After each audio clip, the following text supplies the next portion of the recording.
This is a video game. This is what you immediately think of whenever you hear the term. It's the Atari 2600, and it defines the word classic.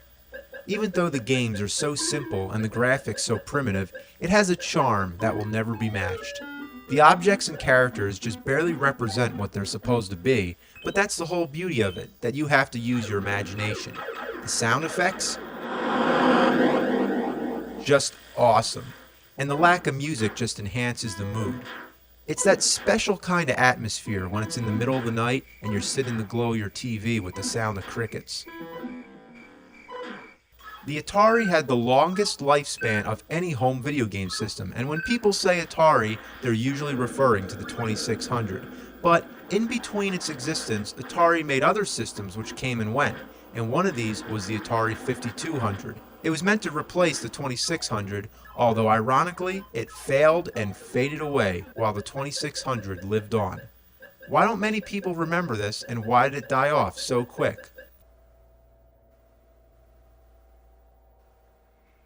Because it's a pile of fucking shit.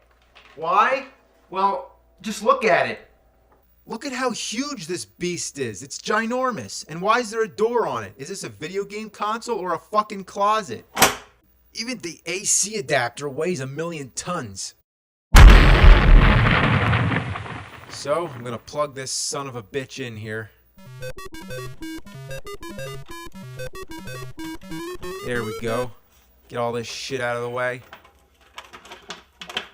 Now, where do I plug the other end in? Doesn't it go into the Atari? Well, you can look all over the system, but there's no power connector. There's a separate box that you have to plug it in.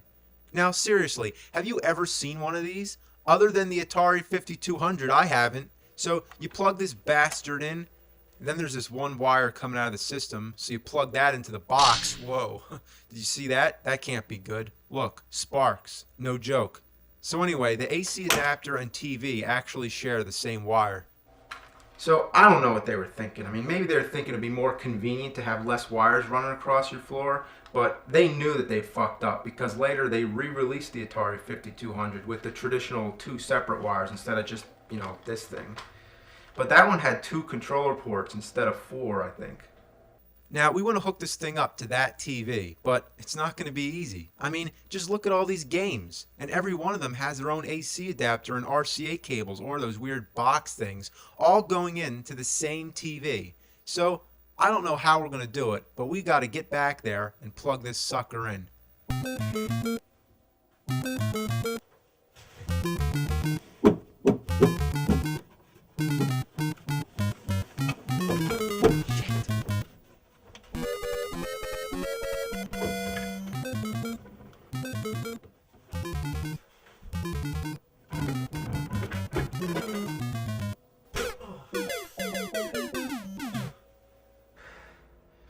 That TV is just out of the question. It's a little too busy back there, but that's okay, because I believe the only true way to play Atari is on an old piece of shit like that.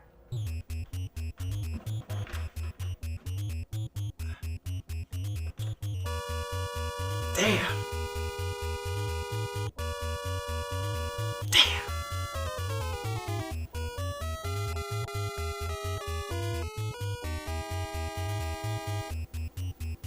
Damn!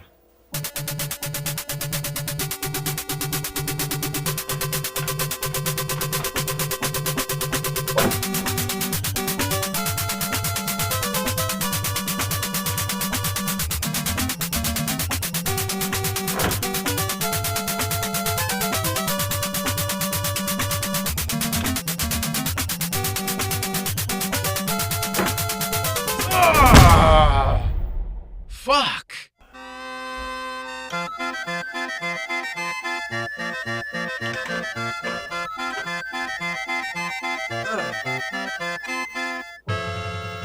Son of a bitch.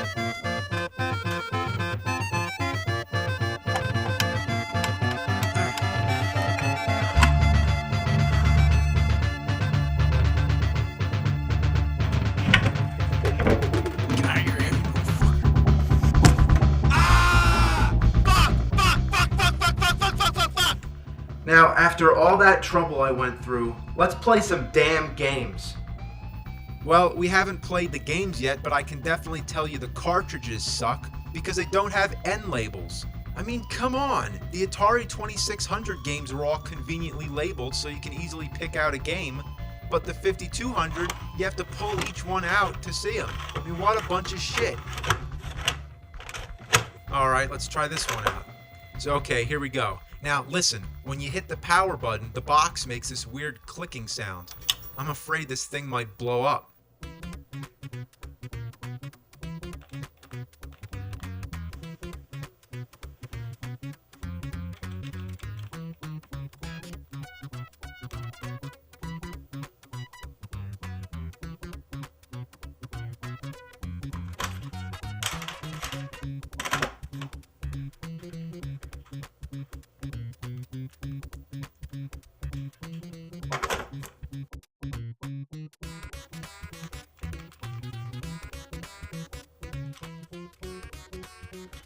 This controller is a piece of shit.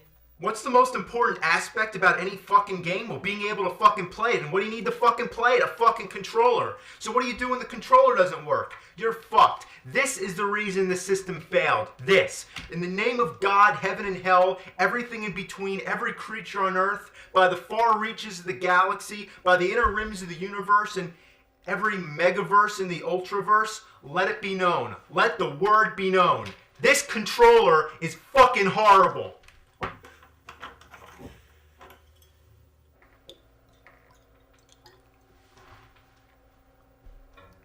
Well, tell you the truth, it is true that the controllers were notorious for malfunction, but they were pretty innovative for their time. For one thing, they're analog, so they're capable of more sensitive movement. They also have a pause button, which, believe it or not, was a new thing back then. Also, there's these two buttons on each side, which I think was a bit excessive for these type of games. Then there's all these numeric buttons. Like, what the shit is this? Is this thing a phone? Like, what is all this for? Is it like talking to intergalactic space aliens, or flying fuckernauts or astro bastards? Now there's another one, the trackball controller, but it's an ungodly abomination that begs for apocalypse.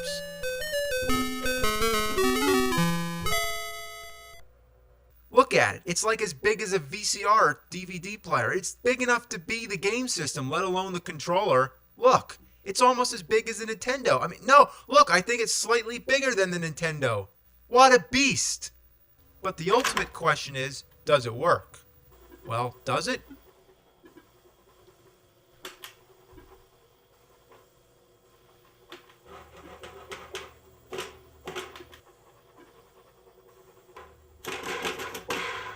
No, it doesn't. What a piece of shit. Well, we can't play the games, but we could at least look at them.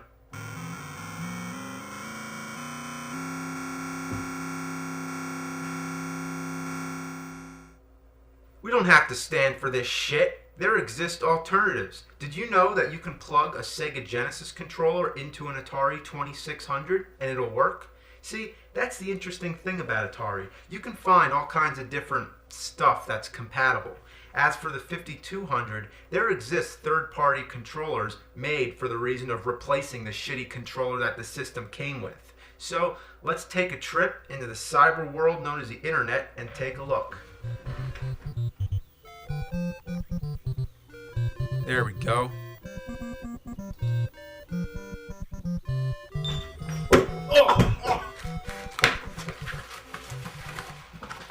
Alright.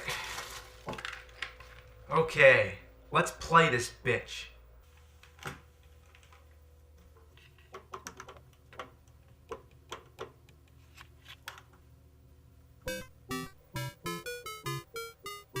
Fuck! Ghostbusters. It was one of the most successful comedies of the 80s and one of the most popular franchises I remember as a kid. There's a sequel, a cartoon series that ran for 7 seasons, a huge amount of merchandise, and a line of action figures. You got the Firehouse, which was awesome. You got the Ecto-1. You got Slimer, the Marshmallow Man. Yeah, he's a little dirty, you know. The dog shoved him up his ass. You had all the Ghostbusters, then they came out with versions that made facial expressions, then there's this car that turns into some praying mantis or something, then you had all these weird ones I don't even remember from the show. This one, I don't think...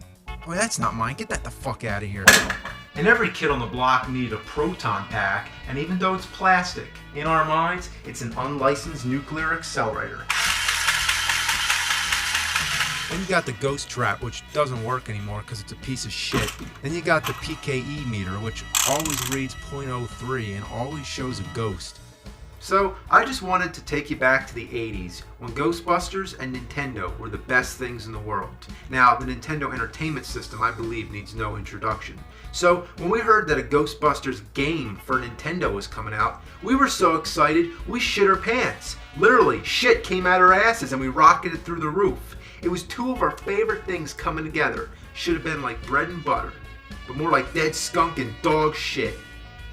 You pop this piece of crap in, expecting Ghostbusters, and what do you get? Well, Ghostbusters, got the logo there, looks promising enough, but are you willing to bet that it's going to get really bad once you start playing? Yeah, well, guess what? It gets bad as soon as you press the start button. The fuck was that? Ghostbusters! Now, don't get me wrong, I'm not trying to criticize the game for its lack of voice clarity, but you hear how bad this sounds? Let this set the tone for the rest of the game. So here's the main screen. This is it. This is Ghostbusters on Nintendo. This is my wasted childhood you're looking at. I don't even need to comment. Just look at it. It's shits for the birds. Okay, we gotta come up with a game about Ghostbusters. What can we do? How about just have the Ghostbusters logo floating around playing tag with cute little yellow ghosts? So if you like Ghostbusters, it's right up your alley. More like up your ass. Now for music, you got the Ghostbusters theme song, which sounds like a decent 8-bit rendition, but there's one problem. It's the only song in the whole game, and it never, ever stops. It starts playing from the first screen all the way to the end of the game. It drones over you, makes your brain go numb, and then when it gets to the end of the song, it pauses for a second, then it loops again. So you better get used to it. But let me tell you, that 1 second when the music stops, it feels so satisfying to hear dead silence, even for just one brief moment, to put your mind at peace. So seriously, what am I doing? Why am I just a Ghostbusters logo floating around playing tag with ghosts? Well, from what I understand, the more ghosts that go into the Zool building in the center, the more the PKE energy goes up, I guess. And what happens when it goes up all the way? I don't know, so the Stay Puft Marshmallow Man appears or some shit like that. But I'm not here to try and figure out how the game works. I'm here to retell my experience as a gamer. Now, what am I trying to do? What is this white box that keeps appearing when I press the B button? Well, I'll explain later. So, here's what you're supposed to do. You need to find which buildings have ghosts in them. And they vary at any point in the game, so you need to go around the city, and when you touch certain buildings, they blink red, and that means that there's a ghost in there. You try to enter, and whoops, you can't do that yet. You need to buy your proton pack and ghost traps. The Ghostbusters don't have their own equipment, so they have to go buy it from a store. So this is it. This is the ghost busting store. When and where would there ever exist a store that sells equipment for catching ghosts? And if the Ghostbusters are inventing their own gadgets, then who the hell is? Anyway, buy your shit, then get out. Now we can see that that weird white box shows you what equipment you have, and you can hold 4 items at a time. Go find a blinking red building and then go in. Now you're in the Ecto-1, driving down the road, and why you still have to drive to the building is beyond me. On the map screen, it looks like you're right there, and when you move all around, you don't have to drive. Only when you're already at the building do you need to drive there. Well, every other car in the city is out to hit you. They move back and forth, nobody stays in their lane, so it seems like the city actually has a bigger problem with drunk drivers than it does with ghosts. Oh, and guess what? When the cars hit you, who has to pay for the damage? You do. That's right, every car that hits you takes a few $100s away. It's bullshit. So you get to the building to capture the ghosts, drop the trap, catch the ghosts with your beam, bring him to the trap, open the trap, and time it so the ghosts get dragged in by that white thing that goes up and down. So keep going around, finding buildings to go in, avoid drunken drivers, and catch more ghosts. When you catch ghosts, you get money, and you're gonna need it to buy other stupid shit later. Now there's a time limit, so when you're catching these ghosts, your goal is to catch as many of them as you can. Most of the time, you'll probably be able to get all 4 of them, but sometimes they go somewhere you can't reach without buying a longer beam. But good luck catching enough of them so you can afford a longer beam. Sometimes they go too low and you can't reach them there either. Now, whatever you do, don't cross the streams. This is an important safety tip thanks to Egon from the movie. It would cause a total protonic reversal. Try to imagine all life as you know stopping instantaneously and every molecule in your body exploding at the speed of light. Now that's epic. Now, every time you catch a ghost, you can't reuse the same trap. So if you try to enter a building, you might get a message that says you need an empty ghost trap. So you need to go to the Ghostbuster headquarters to empty the traps. When you get there, you may be baffled to see that the size of the car is the same size as the building. So as you're constantly running around, emptying your traps, you'll keep running out of gas. That's right, you can run out of gas in the game. How do you get gas? You need to go to the gas station. What happens if you run out of gas? 2 little fuckballs get out to push the car. Do you really have to go to the gas station at all? No, you can also slam in the gas tanks on the highway. So fuck the gas station. I wish it was that easy in real life. Need gas? Just run over the gas containers. So, because needing to get gas, needing to empty your ghost traps, and needing to buy stupid shit are all such a big part of the game, it would be wise from the beginning to buy a super trap as one of your first items. This trap you don't need to empty, so the regular trap is just a piece of crap. Another thing you might want to buy is the ghost vacuum. It's a vacuum that goes on the top of your car to suck ghosts in, which is a good idea to get a little extra money so you can hopefully make up for some of the damage that the drunk drivers cause. A ghost vacuum. Does there exist any store that sells a ghost vacuum? Let's find out.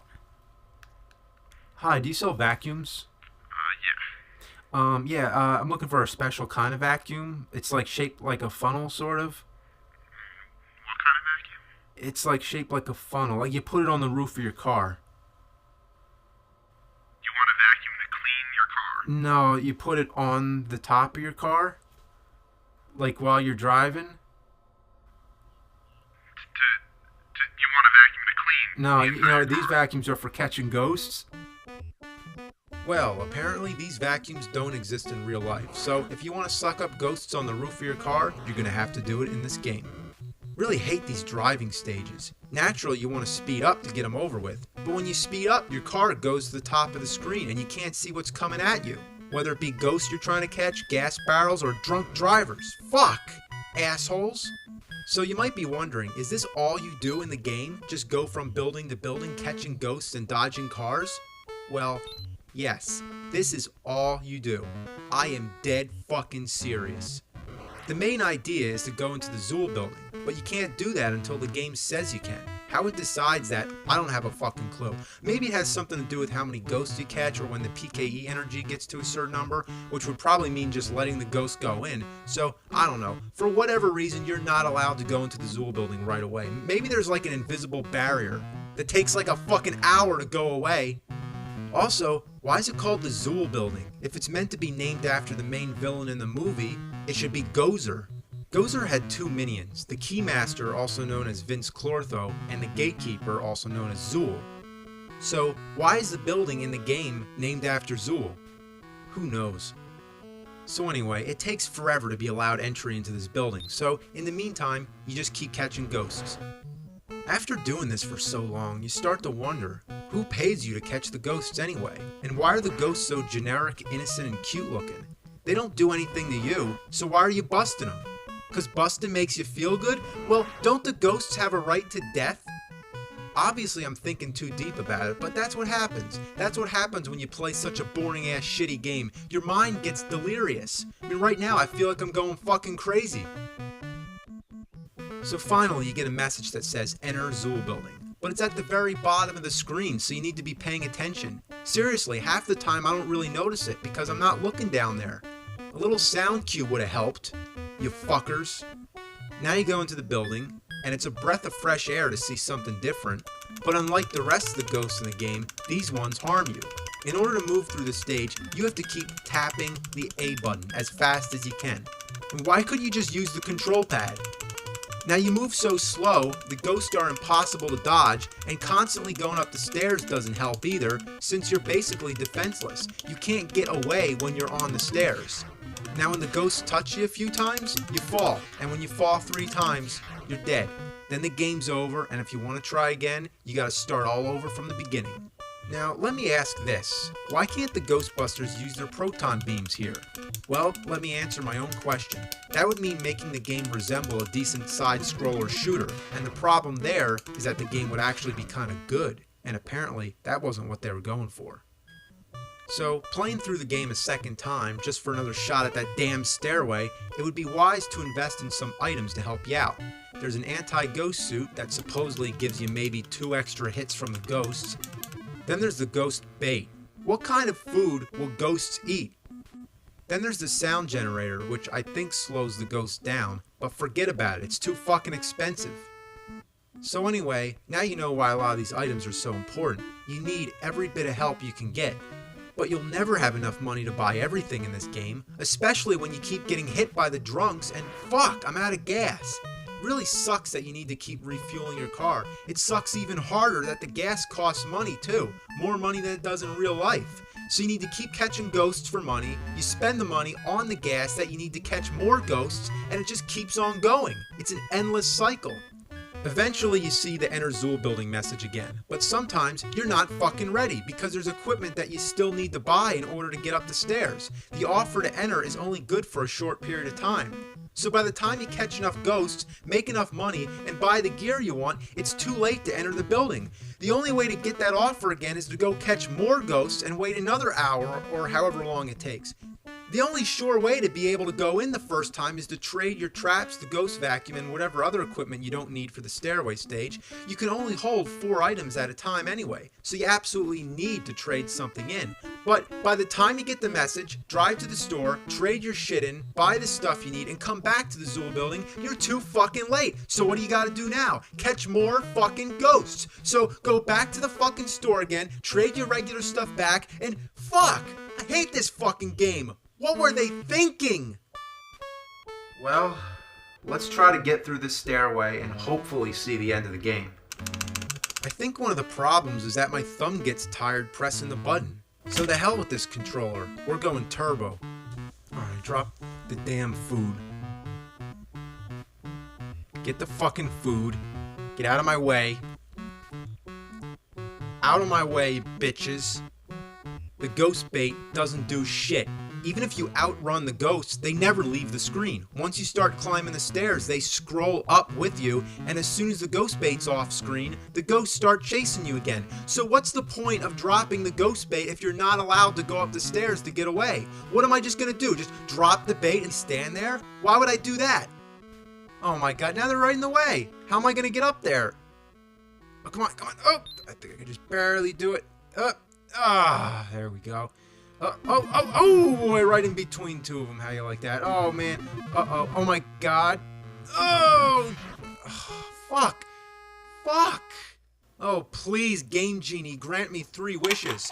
That's right, we're gonna cheat. But there's only one cheat I care about. Immunity to ghosts on the stairway. Well, at least now I can't get killed by the ghosts. But that still means that it takes all day to get up the fucking stairs. It just keeps going. Even if you did it with the control pad, it would be tedious. But the fact that you're supposed to tap the button the whole time and dodge ghosts? And I've counted, there's 22 floors. Do you think that's enough? I mean, what the fuck were they fucking thinking? This is the worst game I ever played in my life. It's worse than Dr. Jekyll and Mr. Hyde. Well, maybe not that bad. And then they run? They move like slugs the whole fucking time, but as soon as they get to the top, they run like they got propellers in their asses. Well, here's the last screen of the game, and it looks like shit. The whole layout is designed like a grid with a flat gray floor. There's no background, it's just black. The little ghosts with their tongues sticking out look like kindergarten Halloween decorations, and neither Gozer or the dogs move. Hey, I can even name the dogs. That's Vince Clortho and Zool. Zool apparently bought the building that they're standing on. Now, you know what's really shocking about this part? You're moving around, dodging projectiles, and shooting at things. Kinda like a game. Surprising, right? I mean, this is the closest moment that this piece of shit ever comes to possibly being decent. But you know what's really annoying? Every time you go anywhere near the bottom of the screen, this happens. Say hello to Mr. Stay Puft climbing the building.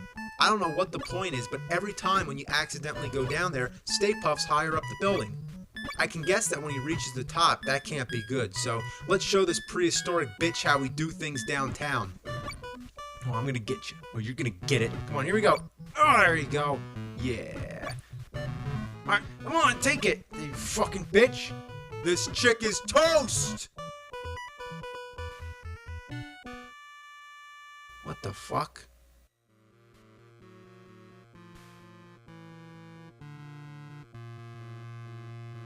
What?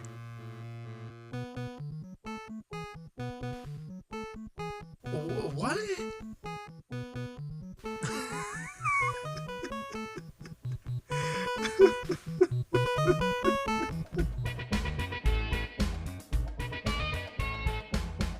Ghostbusters on Nintendo sucks ass. But if you've seen my review of it, you already know that. So why am I reviewing it again?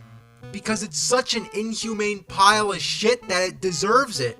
Well, this time I'm over the shock of how fucking horrible this game is, so I'm gonna be a little more constructive. Here are 5 things that should have been improved. Number 1 is gonna be a spell check. Let's play teacher and grade this piece of shit. Since it's really short, let's say 10 points off for every error out of a possible 100. So okay, you ready? Here we go. Well, first of all, congratulations spelled wrong, but it's not even a simple typo. 2 letters in 2 different places are wrong, which probably means they really didn't know how to spell it. So that's 20 points off for that, just because it's such an atrocious misspelling. But then why isn't it plural? You don't usually say congratulation, you say congratulations. So technically that's nothing to do with the spelling, it's a different error altogether. So that's another 10 points for that. Then, you've completed a great game? Well, that's just simply wrong, 20 points for that statement. Even if it was a great game, it shouldn't have to announce it. So then you have a punctuation error, because the next sentence begins with end. Then you got an extra O in proved. And proved what? Proved the justice of our culture? So it's saying that you proved that our culture has justice? I don't know. Now, go and rest our heroes. Instead of now go and rest, comma, our heroes, it's telling you to go rest our heroes. Okay, well, sorry to say, but we had to take off 90 points. But hey, a score of 10% means that there's still hope. But wait, is there any reason that there's 1 exclamation mark here and then there's 3 up there? That's another 10 points off for lack of consistency with a total score of 0, F-. It should have said, congratulations, you had the patience to sit through this awful game. You proved your nerdiness. Now go fuck yourself. Now, moving on to number 2. The second thing in this game that should have been improved would have been a better use of Ghostbuster characters. After all, this is a game about the Ghostbusters. It could at least acknowledge Egon, Ray, Peter, and Winston. Even the first Ninja Turtles game on Nintendo had all 4 of the Turtles. There's supposed to be 4 Ghostbusters as well, but try counting them in the game. There's 2 who fight the ghosts, 3 who enter the Zool building, 2 who fight Gozer, and 3 who enter the headquarters. Now look closely at the Ghostbusters. Notice they're all white, which obviously means there's no Winston. So Ernie Hudson, maybe you're glad that you got left out of this crappy game. So, number 3 is going to be better graphics. The whole game is just unappealing to look at. There's so much gray in the color scheme. It's dull, depressing, and lifeless. Where's the color? Why is there so much gray? Nothing even looks like what it's supposed to be. The proton beams look like a line of diamonds. The ghosts, like I said, are generic and stereotypical, all the same, and none taken from the movie. And the Ghostbusters look like aliens. And when they get out to push the car, they definitely don't look like Ghostbusters. They don't even resemble human beings. Number 4, better sound. As I've mentioned, the music is tiring to say the least. The game's Ghostbusters, but that doesn't mean we have to hear the Ghostbusters theme the whole time. A little more musical variety would have helped. Not to mention more sound effects. And at last, number 5, yet the most important thing of all that could have been improved. Better gameplay. This is seriously one of the most boring fucking games I've ever played in my life. Having to buy stuff and getting gas should not have been a part of the game whatsoever. Ghostbusters should have just involved going around blasting ghosts. But why was that so fucking hard to accomplish? Couldn't it at least have more stages? Let's count them. Ignoring the map screen or the store, there's the driving scene, the ghost busting scene, the stairwell, and Gozer. That's it. 4 stages. I can count all the levels in the game on one hand. If this is supposed to be a game based on a successful movie, why can't it have more stages inspired by scenes from the movie? It sucks. Sucks just like a ghost vacuum. Well, you heard me rant about Ghostbusters and you heard me rant about it again. Well, since we're on the topic, let's check out Ghostbusters on the Atari 2600. The game starts up right away the demo screen, so you hit game reset, and then the game begins with the store. So, you buy your shit, which is really weird looking. I don't even know what these things are that you're supposed to be buying. But just buy them, and then leave. Then leave. Leave! Fuck. You're supposed to play with the difficulty switches to leave the store, but most of the time, it doesn't work. So, reset the game, buy your shit again, then leave. Leave! There we go. It's nothing but trouble. I mean, I can't even get the picture to come in clear. Now, the first thing I notice is that there aren't any buildings. It just looks like parks. And the driving scene, your car is so big it takes up the whole screen. And it looks like there's a mangled rubber chicken on the hood. There's no other drivers on the road, so there's really no point of these driving scenes other than occasionally to suck up a ghost. The ghost catching scenes are just awkward. I mean, no matter what I do, I can't catch the ghost. It's like the game just does whatever it wants. Alright, here we go. We got him. Oh, fuck. Alright, drop the trap. Shoot. You fuck. We got him. Move him over. Oh, fuck. Shoot the other way. Oh, well, we got him. Well, basically, it's the same shitty Ghostbusters game, except it's Atari. So, it's appropriate for its time. It was also on the Commodore 64, so, at the time, this was a decent game. But on the Nintendo Entertainment System, you'd expect something better. Well, believe it or not, the Sega Master System version was superior. Let's check it out. You got a good opening screen, the music sounds a little more lively, and you got that little bouncy ball karaoke thing going on. It's something strange! Neighborhood! Who are you gonna call? Ghostbusters! On the first screen, you get to select your car. Well, why the fuck would I want those other ones? I want the Ghostbusters car, damn it. Then right away, you're buying your equipment. You got this cute little forklift thing to bring the items to your car. Then here's the map screen, and, well, what do you think? Somebody really favored Sega. Look at all the colors. The ghosts are actually animated too, and there's people walking around. I don't exactly understand the idea of dropping poop everywhere you go. Thought the Ghostbusters are in a car, not a horse and buggy. So here's the driving scene. Definitely looks way better. I also like that no matter how fast you're going, your car stays near the bottom of the screen. The drunk drivers are also easier to avoid, and you still got that vacuum to suck up all the ghosts. Boom! Wow, I've never seen a car explode just from hitting garbage. Here's the ghost catching screen. Again, way better. You actually get a variety of ghosts too. You got the green Slimer kind, then you got those ones that look like banana peels. They really do look like banana peels, and then they turn green and form together to make Voltron. Nah, just kidding, the Stay Puft Marshmallow Man. Once again, there's only 3 Ghostbusters. When you get to the Zool building, you need to get past Stay Puft. You got 3 tries, but you gotta get at least 2 of your Ghostbusters past him. So that means you can only fuck up once. Fuck up twice and you're back at the beginning of the game.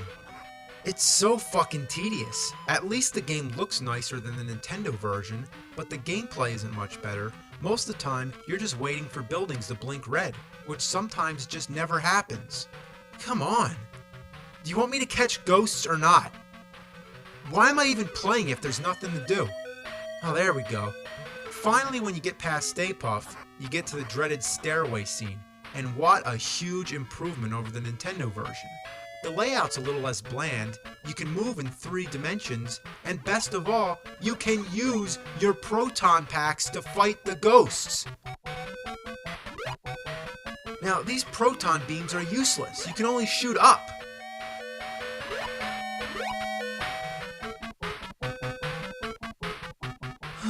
Fuck.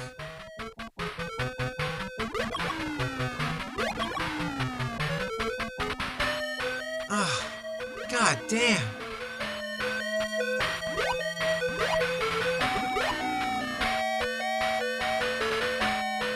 Jesus, cut me a break. The worst fucking thing is when you get hit just one time. Just one fucking time. You start all over from the bottom of the fucking stairs. All over again. And when all 3 of your Ghostbusters are dead, it's over.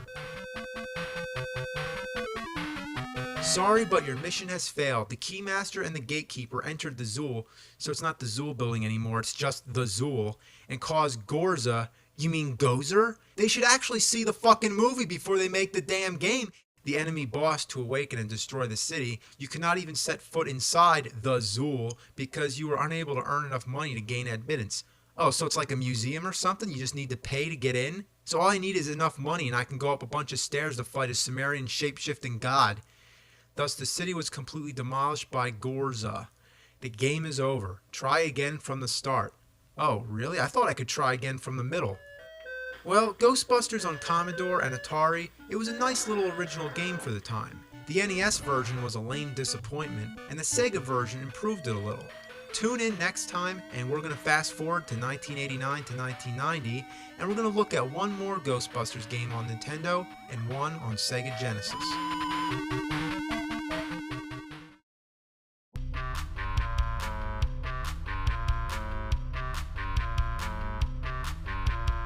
Ghostbusters 2 on Nintendo. Well, here it is. The game starts out with this little intro with Vigo. You see him at the end too when you lose, and both times he does the Elvis lip. So the first level is under the subway at the River of Slime, and that's right, wow, the game actually has levels with a simple goal to get to the end without dying. And that's what I'm fucking talking about. Ghostbusters should be nothing more complicated than just running around zapping ghosts. So it's a huge, huge improvement over the first game. But that's not saying much. It still sucks monkey fucking pukes diarrhea up your fucking asshole. And that's interesting because the movie Ghostbusters 2 is definitely inferior to the first one. So I guess the formula works like this. A good movie equals a shitty fucking game. But a not so good movie equals a game that's not as shitty. This time the Ghostbusters only shoot slime. They never use their proton packs. The controls could have been better, and the way you move the gun is kind of awkward. Like it stays wherever you point it, and it takes a moment to aim it elsewhere rather than just being instantaneous. This is a hard one to explain, but just play it for a while, then pop in Contra and you'll know exactly what I'm talking about. It's also stupid that A shoots slime and B jumps. Usually it's the other way around. As for start and select, they don't do donkey dick. Usually start is pause, but here, there's no fucking way to pause the damn game. I mean, if you gotta go answer the phone or take a shit, it's like tough shit if you gotta take a shit. You gotta take a quick shit. You gotta have turbo turds. I'm trying to play the game. I got shit stains in my pants and an answering message on my phone that says, sorry, I'm playing Ghostbusters 2 on Nintendo. What a selfish game. Bottom line, have a fucking pause button. God damn it! Well, the game definitely has its variety. The second level, you're driving around and dodging shit, and shooting at ghosts that look like bed sheets with 2 eye holes cut out, sort of like Charlie Brown's Halloween costume. Oh, and the car's alive, because when it dies, it bleeds. Yeah, it gets mangled into a bloody mess. Yeah, I know, it's red slime. Level 3 is the courthouse. Oh wait, is that Kool-Aid? Give me the Kool-Aid! Oh, fuck. Level 4, you're driving again. Like before, there's holes you gotta jump over, but you gotta make sure that you drive over the arrows because they're the speed boosters. Oh, get out of my way! Fucking ghost. Alright, here we go. Oh, there's another. Oh, come on. And you think I'm doing bad? Take a look at the demo in the beginning of the game. It doesn't even try. It just crashes into everything. The only reason it even gets by is because after you hit something, you're immune to damage for a brief moment. You can pass through. But really, why is the game having so much trouble playing with itself? It doesn't know it can move up and down or jump. The game sucks at itself more so than any human being, regardless of age or experience, could possibly suck at the game. The irony just baffles me. So anyway, level 5 is the abandoned subway. It seems like somebody's off screen to the left, just constantly throwing junk in your way. I mean, what is all this shit? Fuck! So here's level 6, the Statue of Liberty. Remember the scene in the movie where the Ghostbusters used the NES Advantage to control the Statue of Liberty? Well, I'm playing it with the NES Advantage right now, and that's kind of weird, don't you think, in the movie? One of the most famous icons of the United States being controlled by a Nintendo controller. Nintendo ruled the fucking world. And see what they did here? They created levels in the game based off scenes in the movie. That's what I was talking about before. I don't know what these things are that you're supposed to be shooting at though. I guess they're ghosts, but they're shaped like fish. And if they're ghosts, they're the happiest, most energetic ghosts I've ever seen, doing choreographed dances in the sky. So now we're in the city, so I guess it's level 7, and we're fighting bungee jumping skeletons, I think. Here we go, at the museum, covered in the river of slime. And this is the final level of the game, and by now, it's all starting to look the same. There really isn't any more variety in the gameplay. The only thing different is the backgrounds. Yet they're all based on scenes from the movie, like the river slime, the courthouse, the abandoned subway, and finally the museum. But you're doing the same exact thing, just walking to the end of the level, shooting ghosts overhead, and dodging things that go up and down, bounce across the screen, sweep across the ground, or just wiggle all over the place. Damn, I hate all this shit. Fuck. Bitch. Ass. It pisses me off. Well, like they say, it's better to be pissed off than to be pissed on. So, you have to play through the level 4 times to get all the Ghostbusters through. That's right, they actually have all 4 Ghostbusters. So when you get to the end, you watch them shoot slime all over Vigo, and then that's it. He doesn't even come out of the painting. The game's over. You win. So, to save time on developing an end boss, instead they just make you go through the last level 4 times. What a piece of shit.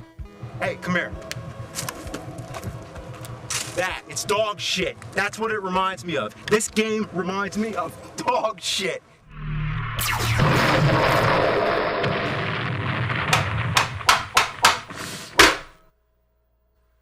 Can Sega do better again? Well, let's find out. We got Ghostbusters on the Sega Genesis, also called the Mega Drive. We're stepping into 16-bit territory now, yet this game was released about the same time as Ghostbusters 2 on Nintendo. Rather than making their own game of Ghostbusters 2, Sega made something completely original. Well, there's only 3 Ghostbusters again. I mean, what's their problem with Winston? What are they, fucking racist or something? Well, whatever the case, you get to pick your Ghostbuster. They got big heads and they walk like they're crapping down their pants. You got dialogue scenes and not 1 but 2 stores, an item shop and a weapon shop, again resorting to that old tired idea of having the Ghostbusters buy all their own equipment. Then you got the map screen, which thank God it serves the only purpose that it should, selecting which order you want to play the stages in. So you can go into the little house, the apartment, the bigger house, the high-rise building, and after you've beaten all that, you can go to the castle. The stages are non-linear in a sense that you don't just run through from beginning to end, you gotta find your way around. You can climb ladders, swim, and explore the whole place until you found and defeated all the boss ghosts, which there's several of. And when you defeated them, you get to lay a trap and catch a Slimer in true ghost-busting fashion. After you cleared the stage, you get money and then you leave. So that's the concept, which is enough to keep you entertained. The control's great. Walking and jumping is perfectly responsive. You can easily shoot in any direction. You can crawl. It's fun blasting things. The sounds and music are original, and the caricature look I find kinda amusing actually. This is what you call a game. I like this. I like this? I can't believe what I'm saying. I think the world is coming to an end. Seriously, like fire and brimstone coming down from the skies. Rivers and seas boiling. 40 years of darkness. Earthquakes, volcanoes. The dead rising from their graves. Human sacrifice. Dogs and cats living together. Mass hysteria. But don't worry. I'll find something about it that sucks. Like those tablecloths that wrap you up. You can't even do anything but wait. They don't even do any damage, so what's the point? Just to be annoying. You might as well just have somebody come in and take the controller from me for about 5 seconds. There's also an overabundance of weapons and items which, out of all of them, only one is really mandatory. The night goggles. Without them, there's no way you can get through the fire level because you can't see shit. Look at this. I can't tell where I'm going. And the goggles run out of juice, so if you're far along in the level and they start to dim, you're fucked. You gotta kill yourself, go back to the store to buy more goggles, and then start the level all over again. What a shitload of fuck. I also hate these fire towers. It's like, no matter how well you estimate the jump, you either end up getting burnt because you jumped too short, or accidentally touch the fire trying to get as close as possible to jump. And also, you have to make sure that you time your jump right, or the fire comes up and burns your ass. And if you stand there to even try to think about it, a flaming guinea pig comes out. Yeah, flaming guinea pigs are pretty weird, but you know what's also weird? When you die, you turn into a mummy. That I can't understand. Then you got these disappearing green things to jump on. Ugh. Guess what the toughest enemies in the game are? Coffee cups. You think they'd shatter after just one hit, but no, they take forever to break. I don't get it. Lots of the enemies are just annihilated after just one hit, but not those. Don't fuck with the coffee cups. The boss battles are cool, although sometimes really random, like this blue guy that comes apart. Come on, die! Alright. Oh, he still got a head! Yeah. You got the crystal monkey man, the evil snowman, the fire dragon, the flame guy, the face that emerges from the wall, the woman who multiplies to 3, gotta shoot the real one. Then there's the Grim Reaper who looks like Dracula from Castlevania 2. Then there's the plant, which reminds me of Little Shop of Horrors, which is an interesting connection because Rick Moranis starred in the remake, and he was Lewis in Ghostbusters.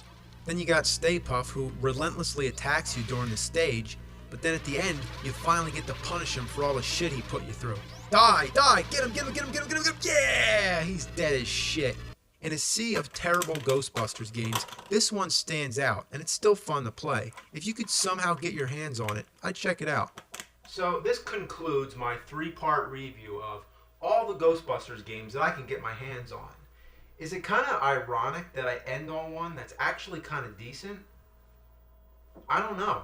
I mean, is it any more ironic that the same guy who did the voice for Garfield did the voice for Peter Venkman in the Ghostbusters cartoon, while Bill Murray was the live-action Peter Venkman, and he also did the voice of Garfield in the movie?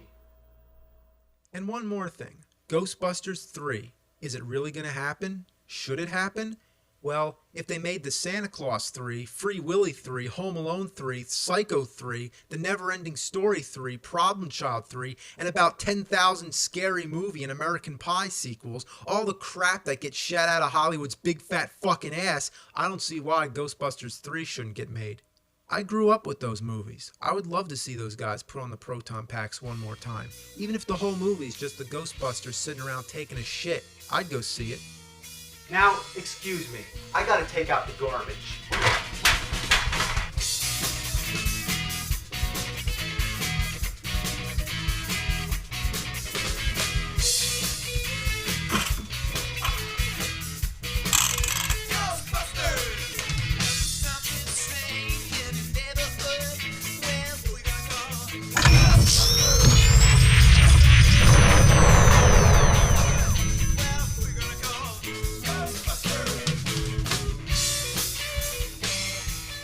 Spider-Man on the Atari 2600. Let's pop this sucker in here. We're playing with the Atari wireless controller. Pretty nifty, right? Atari was ahead of their time. So you're just climbing up the building, you're shooting the web, which is like black for some reason. It almost looks like Spider-Man shooting out like a long turd or something. And you can't touch anything except the yellow parts. So, oh, the web didn't reach. Ah, I'm falling. But you can save yourself, you just keep shooting the web. So anyway, you're just trying to get up here. You can shoot diagonal too, but it's really finicky with the controller. Ah, fuck! Oh, God. Oh, shit! This game is just fucking horrible! Holy shit! It's Spider-Man! You need some help with this game? I sure do! This shitty-ass fucking game's driving me nuts! This game can't be shitty. This is Spider-Man! Yeah, it's Spider-Man, but I'm sorry, Spider-Man. This game really does suck. You must be doing something wrong. Let me help you with this game. You'll help me with this game? Absolutely. Oh, gee whiz! Thanks, Spider-Man! I'll show you how it's done. See, you gotta press the up, right? Yeah, I got that part. It's really so easy, it's practically boring in a way. Because you can just go up, up, up. See, I like going diagonal because sometimes it gets boring going straight. Get to the top, get to the top, get to the top. Oh, oh, boot dada, boot dada, boot dada, boot dada. James likes the little web. Little web, little web, little web, little web, little web, little web. What is that thing supposed to be? It's like a checkerboard or like a disco cube or something. That's the super bomb. The super bomb. The super bomb. Well, there's bombs in the game. Why can't that bomb look like a bomb? Fucking Spider-Man. Yeah, Watch I know. it. You can't touch the super bomb. Oh, you gotta go around it? Oh, there you go. Watch out. Don't get, he's gonna get you. gonna hit me? Ah! Oh, you're falling. Oh my god. When you let go, you know what's gonna happen? When you let go of that button, you're gonna fall. Alright. You know, this is starting to piss me off, actually. There you go. Come on. Ah, you died. Well, you're talking to me. Fuckload of shit! This is your game. Your game. Shit! Fuck! Fuck! Get fuck! Ah! This game sucks my spider balls! It's horrible! Don't worry, Spider-Man. It's only a game. Here, have a beer. I don't want this corporate bullshit. It's Rolling Rock. It's shit rock. Stick to the local brew. That's local brew. Well, we got another game on the NES, and we're gonna play it in the top loader. Yeah, we're being pretty fancy today. The game's Spider-Man: Return of the Sinister Shit. I'm trying to understand the controls here. Alright, A punches. If you tap A, it does like a jump kick. Oh, you hold the button and it shoots the web. The control is awful, and the worst thing about trying to review a game with bad control is that you can't explain it. You can only jump straight up, unless you already push, You're pressing the wrong buttons. No, I'm not. Look, I can't even hit this guy. Oh, look at this. Get him! Why are you fucking jerking around? Even when I'm falling, I can't steer myself. Why are you jumping all over the place? Because every time I hit the button, it like jumps. Well, wait for him to come to you. There's no like jump kick move. Like you can't jump and then do an attack. Well, then don't do that move. Well, I can't hit him when he's in the air. Well, wait for him to come down then. Look, now what's he doing? He's not gonna come up. I can't even tell if I'm hitting him. Oh, you got him. Did I? His power bar went down, but you're fucking gonna die way before he does. Come on, damn it. Just wait. Patience. There's no fucking clock in this game. There's only 20 of them in the background. Thank fucking Lord. Alright. Look, see, you can't even kill that one guy. But is it necessary to kill him in all honesty? Do we have to kill everybody we see? I'm the nerd. Look how I play. I go back and forth. This is what the nerd does. He just goes back and forth. And this is what was fucking annoying me. You go and there's nothing up there, so you go down. And you go down. And you kill something and you fucking go down.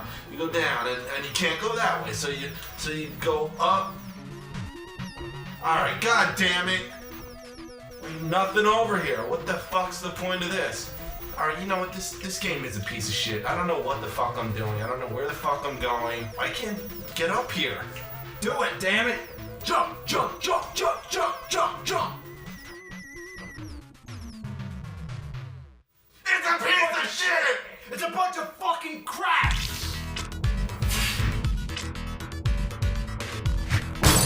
Alright, we got another game on the Game Boy. To play the Game Boy, you need the game. Here's the game, that's the boy, this is the Game Boy. The game is The Amazing Spider-Man, and believe it or not, the control is even worse. The punch is delayed, like a full second later. And that was the web? That's ridiculous. How do I get up? Jump! I am jumping. Look, it won't. You fucking look retarded. See, now you're being Spider-Man. Shit. Alright, now you're fucking being dead. Look at this. It's just all this falling rock crap on me. Oh, yeah, there's a suicide button in the game. What do you expect? You're fucking jumping while you're trying to hang onto a building. I can't climb up Go there. in. I'm in. trying. Jump. You have to jump into it. Oh, okay, so that's what the jump button's for. Okay, you're pretty much dependent on the web to get over some of these jumps. But how do you do the web? I don't know. The control just does whatever the fuck it wants. Look at that. Holy shit. Oh my god, I can't. I tried to jump, I swear. This is god awful. This is ass. Let me try that game out. Knock yourself out. What are you doing on my fucking ceiling? Okay, I agree. The control is a little delayed. Oh, yeah. And then you fucking just like do this. Look, now what are you gonna do there? I don't know. God damn it! Ah! Alright, this guy's fucking impossible. Get over here, you fucking son of a bitch! What the fuck is wrong with these game designers? They don't know what the fuck they're doing! I can't believe they did this to me! They made a game out of me and it's fucking shit! It's horrible! One more game, Spider-Man 2 on the Game Boy Advance. Well, I'm playing it on my DS to be exact. Alright, well, this is the first level of the game, and you gotta deliver pizzas. They put that in the video game? Well, that's pretty weird. Yeah, I mean, you delivered pizzas before, though, right? I never did that. No, yeah, you did in the movie Spider-Man 2. I did that at one point, but I don't want people fucking knowing about that. Did you ever have to break a window to deliver pizza? Not on purpose, but not to put that in the game, and it's insulting, and it's. Well, yeah, I mean, I agree. I'm a superhero. I shouldn't be known as a pizza delivery man. I wish Spider-Man would deliver my pizzas every day. I'm gonna fucking shove a pizza up your fucking ass. Oh. Spider-Man, Spider-Man takes a dump in a coffee can, plays some games with a grudge, gonna shit out some anal fudge. Look out, here comes some shitty games. Alcohol is his power source, takes a piss like a drunken horse, climbs a wall, then he falls. This game sucks his spider balls. Oh no, he's playing the shitty games. When he plays his games, he feels so ashamed. He shoots web from his wrist, but now Spider-Man's fucking pissed.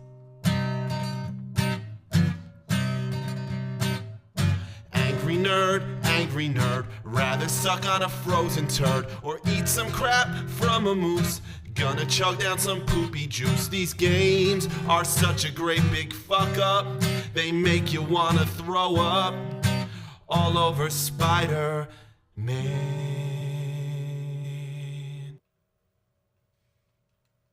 Hey, you still don't own a Sega CD?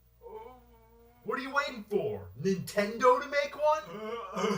You have seen the games, right? Wrong answer, man. Show 'em.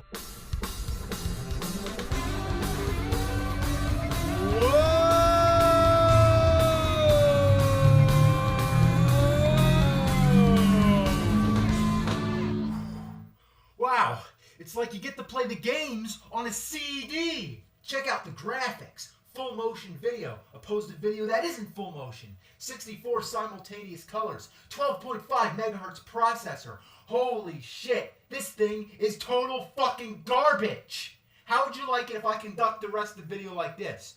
Full motion video, my ass. I'd rather it be full fucking screen.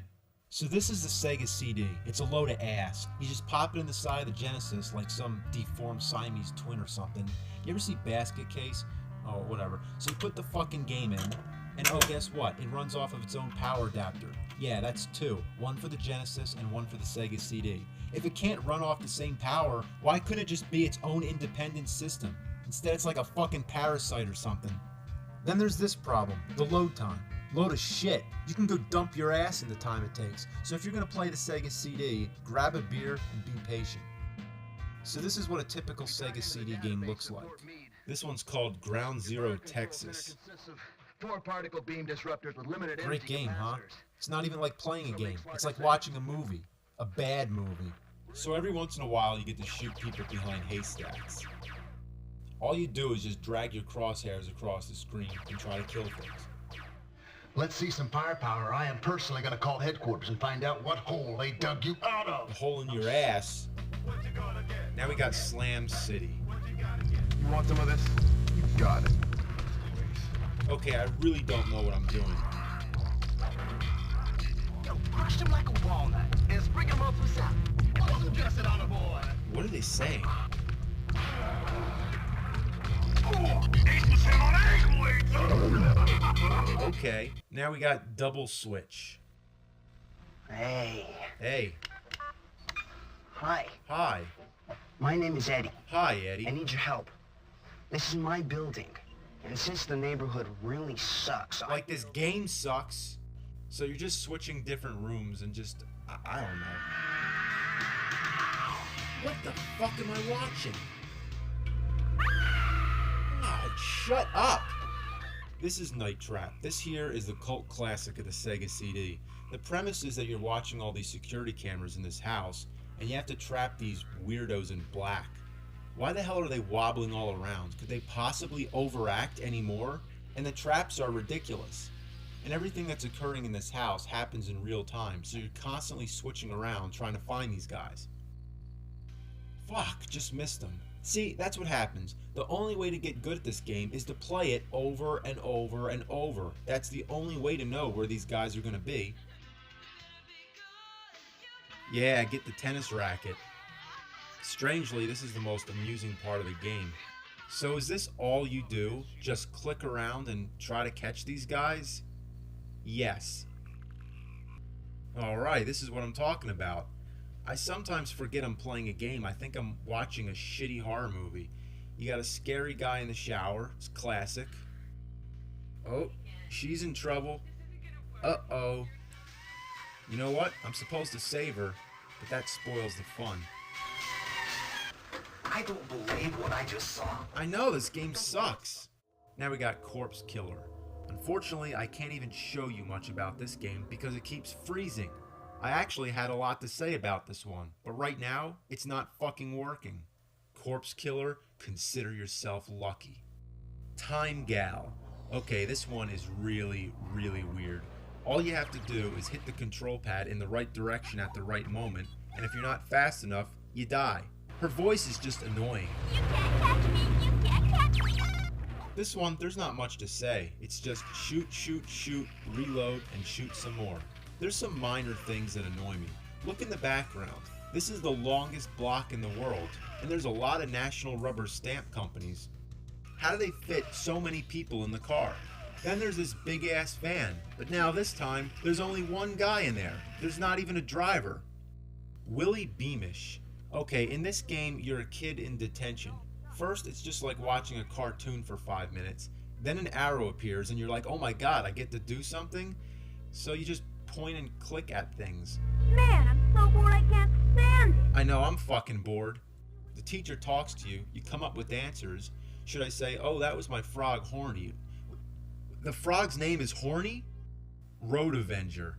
Alright, well, same concept as Time Gal. An icon appears on the screen telling you what to do, and you have to act immediately by pushing right, left, turbo, or brake. If you're half a second late, you're dead.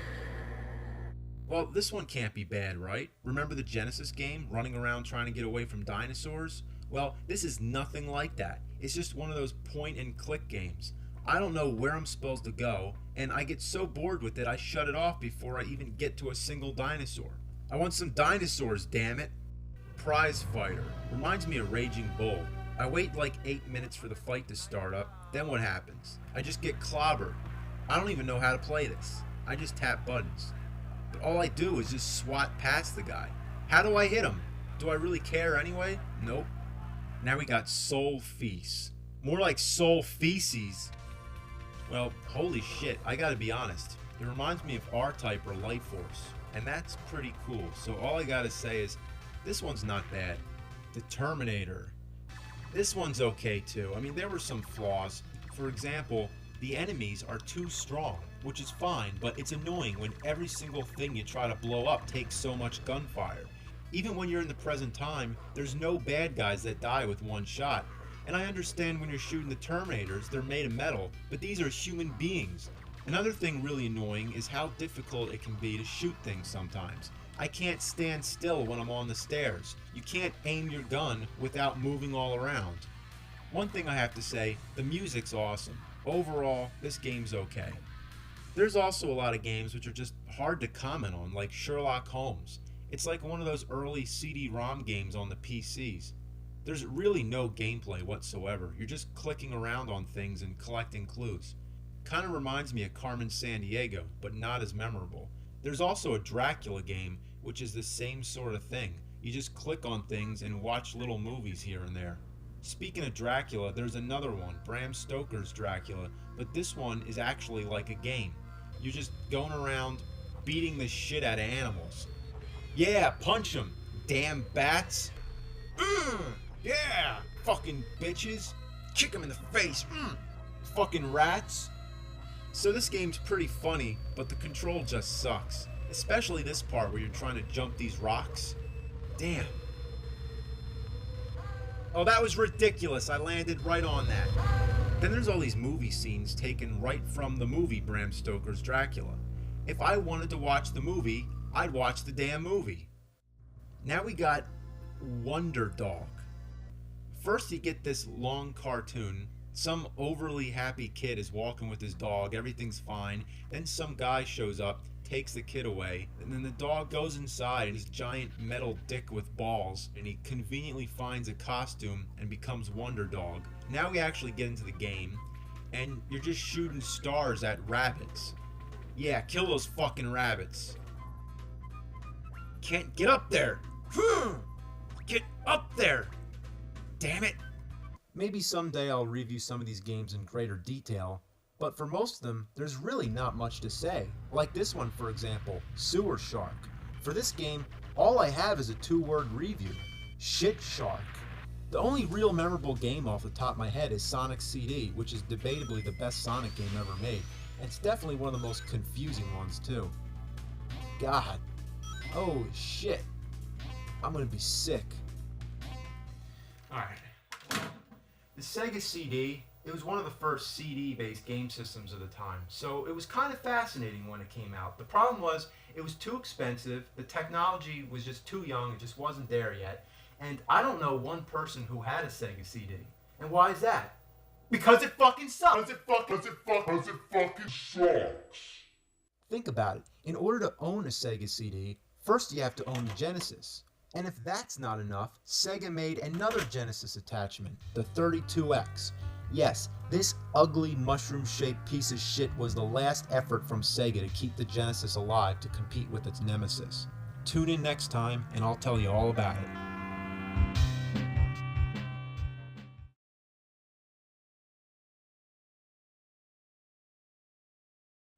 The Sega CD had its place in history. I mean, don't get me wrong, it's a piece of shit, but it had a certain appeal. The 32X is the real deal. It sucks. Oh god, it sucks. You plop it on the top of the Genesis like they're mating.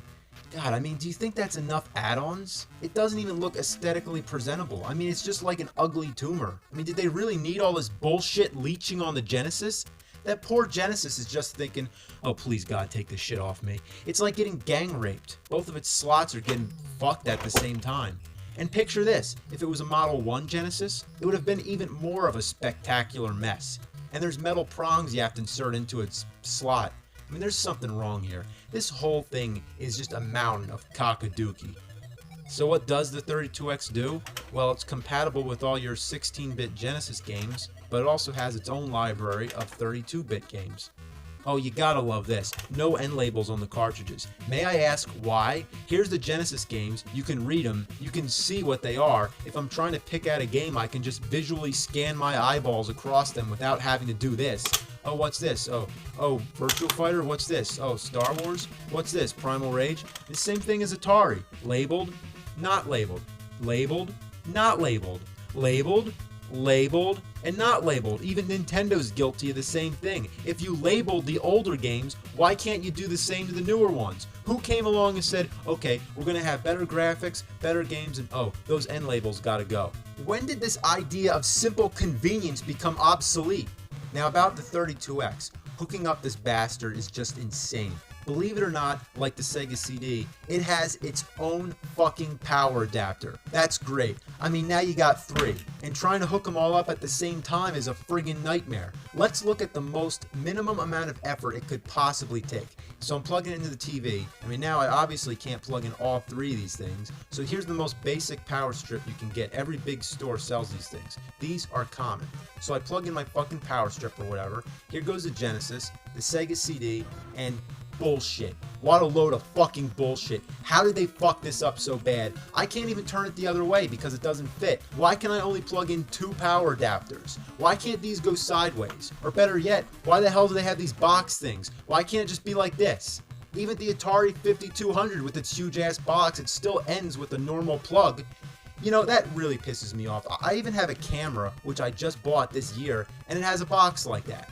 We live in the year 2007, and they can't figure out that shit like that takes up too much room? These fucking things should be banned.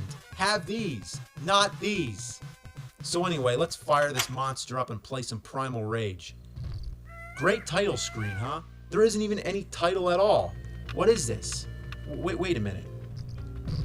Oh, please, God, tell me what's going on. Why can't I see the characters? I'm playing Invisible Primal Rage. Alright, let's try Virtua Fighter. What the fuck?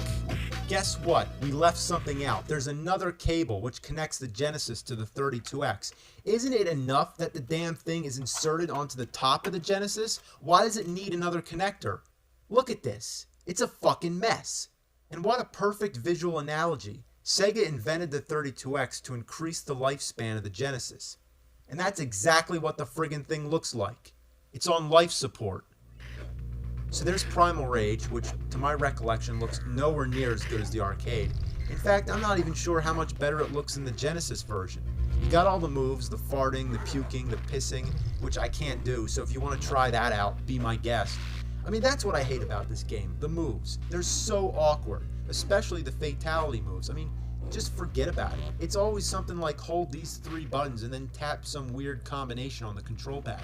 I don't know why they make any moves that require you to hit up, because you know what happens? You jump.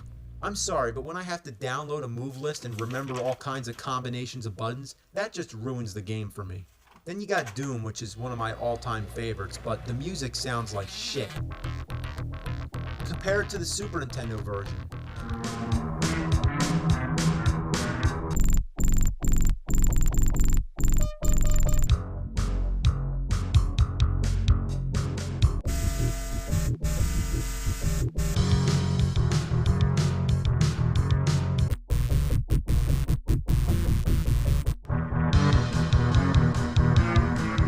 Also, the Super Nintendo version has more levels. The only thing it lacks is the graphics. They're horrible. On the 32X, they're better, but my point is, everything should be better. Now you got Virtua Fighter. It was one of the first 3D fighting games, and it sure looks like it. I really hate how every time you jump, it's like you're on the moon. God, the control sucks. And the characters act like they have problems.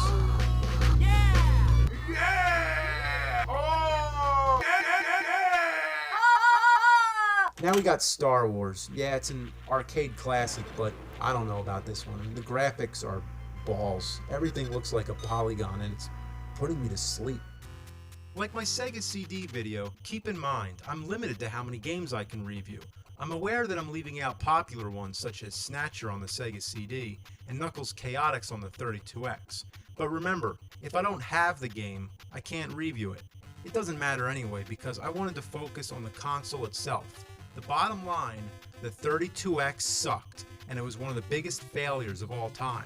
And just to celebrate their failure, or just for shits and giggles, they released a few CD 32X games, which require both the 32X and the Sega CD. So if you happen to own both this pile of vomit and this piece of shit, you can mix the two together. So you can clearly see the 32X was just not worth it, and gamers were too smart to be suckered in because they knew that this piece of junk would be abandoned shortly because the Sega Saturn was on its way. Hell, it was already out in Japan, so nobody gave 2 fucks about this beast, It cost about $150 when it first came out. And the only people who bought it, they had mechanical problems. So on top of that, there were rumors that it could damage your Genesis games. And I don't even know if that was true or not. The Sega Saturn was released in the US about 6 months later. Only about 40 games or maybe less came out for the 32X before it bit the dust. I mean, what kind of marketing was that? What were they thinking? And on top of that, Sega had yet another console planned in between called the Neptune, which was scrapped pretty quickly. All it was going to be was a standalone 32X anyway, which is what it should have fucking been in the first place. So not only was the Saturn on the way, but so was the PlayStation and the Nintendo 64. Gamers knew it was a better idea to just wait, and stores were selling the 32X for about $20. I got mine at a flea market for $2.50. I'm dead fucking serious. Now, excuse me. I gotta send this fucking shit back to the fires of hell.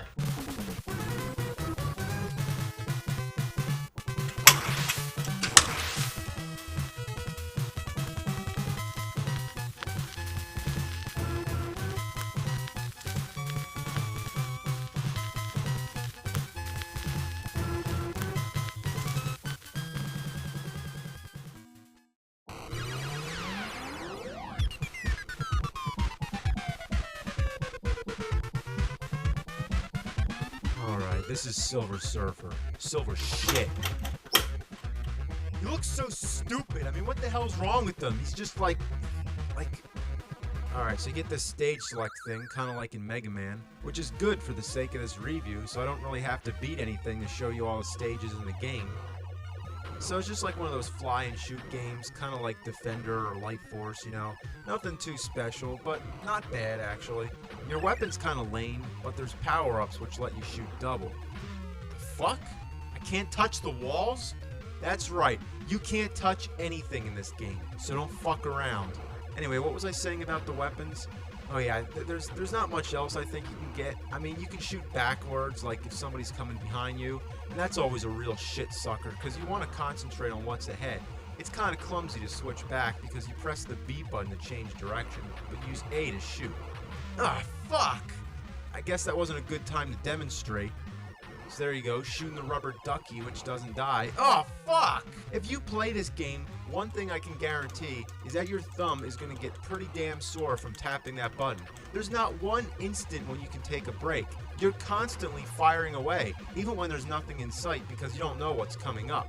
I mean, there's no reason not to be shooting, and this wouldn't bother me so fucking much if you could just hold down the button and let it keep shooting, but no, of course not. So what you need is a turbo button. Whether it's an NES Advantage or an NES Max, put that other fucking controller away, press that turbo button, and never let go. So I beat the stage, though each stage consists of 2 or more sections.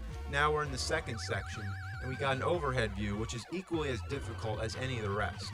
Actually, I think they're worse, because you don't know what's supposed to be underneath you or blocking you.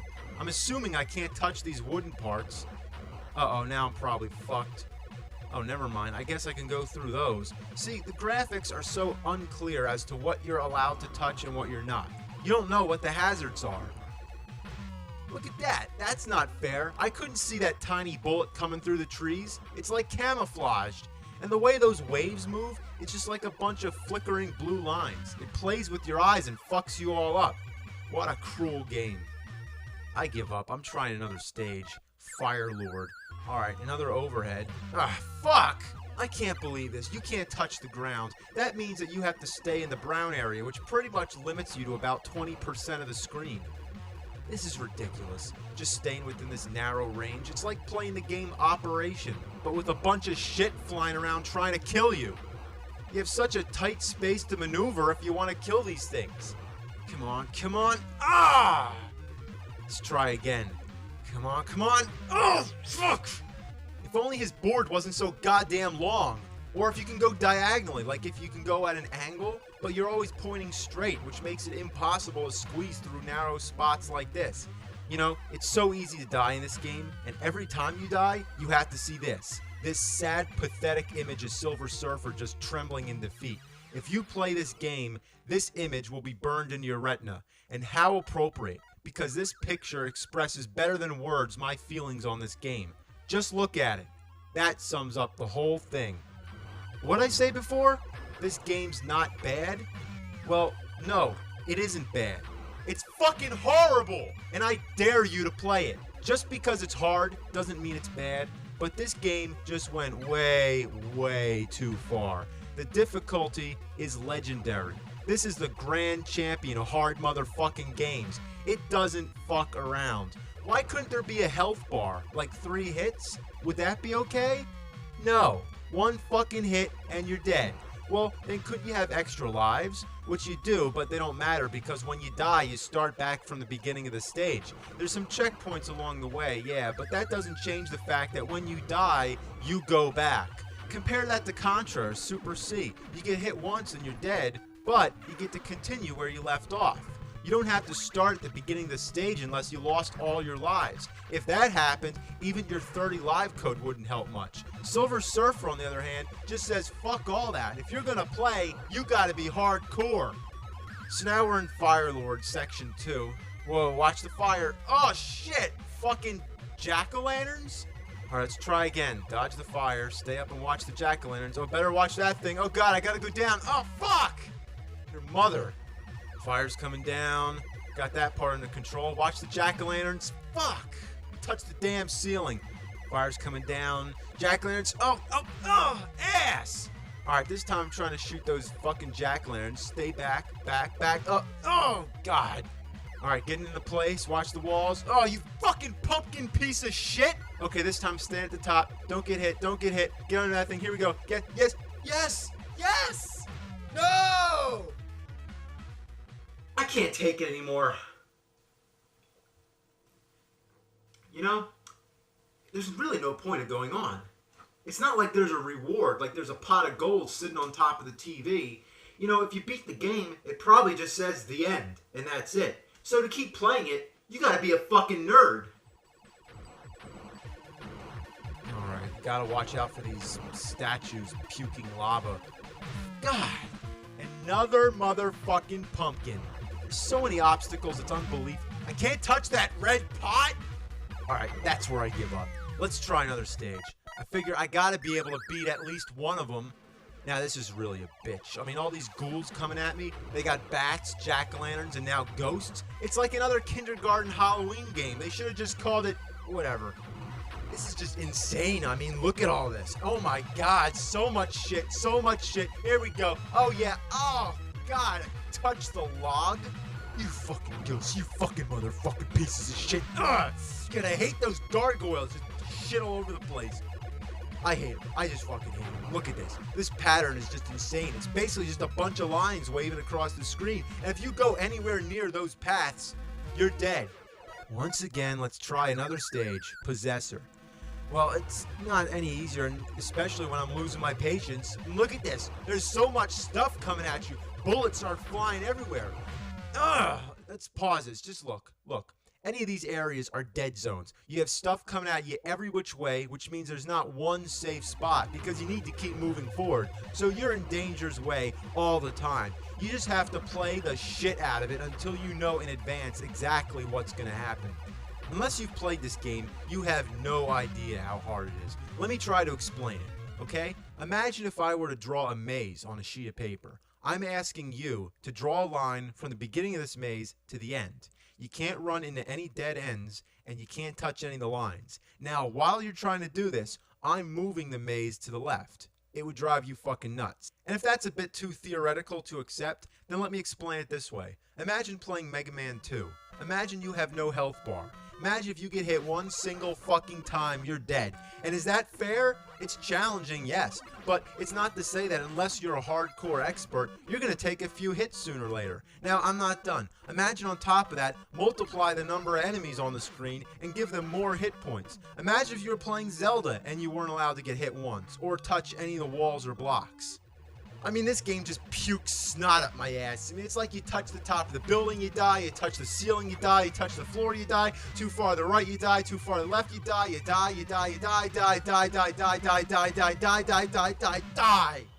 Oh, God, I can't fucking stand it. One last stage, and I'm sure it's no exception to the difficulty. You're just trying to avoid this stuff that's coming sideways, and then this gun appears at the top of the screen with no warning and shoots in 3 directions. Instant death. If you try to blast it away as soon as it appears, you just end up getting yourself killed too, because you need to be in the line of fire in order to shoot at it. Sometimes you come to like a blockade of enemies, just a flood of bullets coming down the whole screen. It's just one big dead zone. If you're in that area, you're simply dead.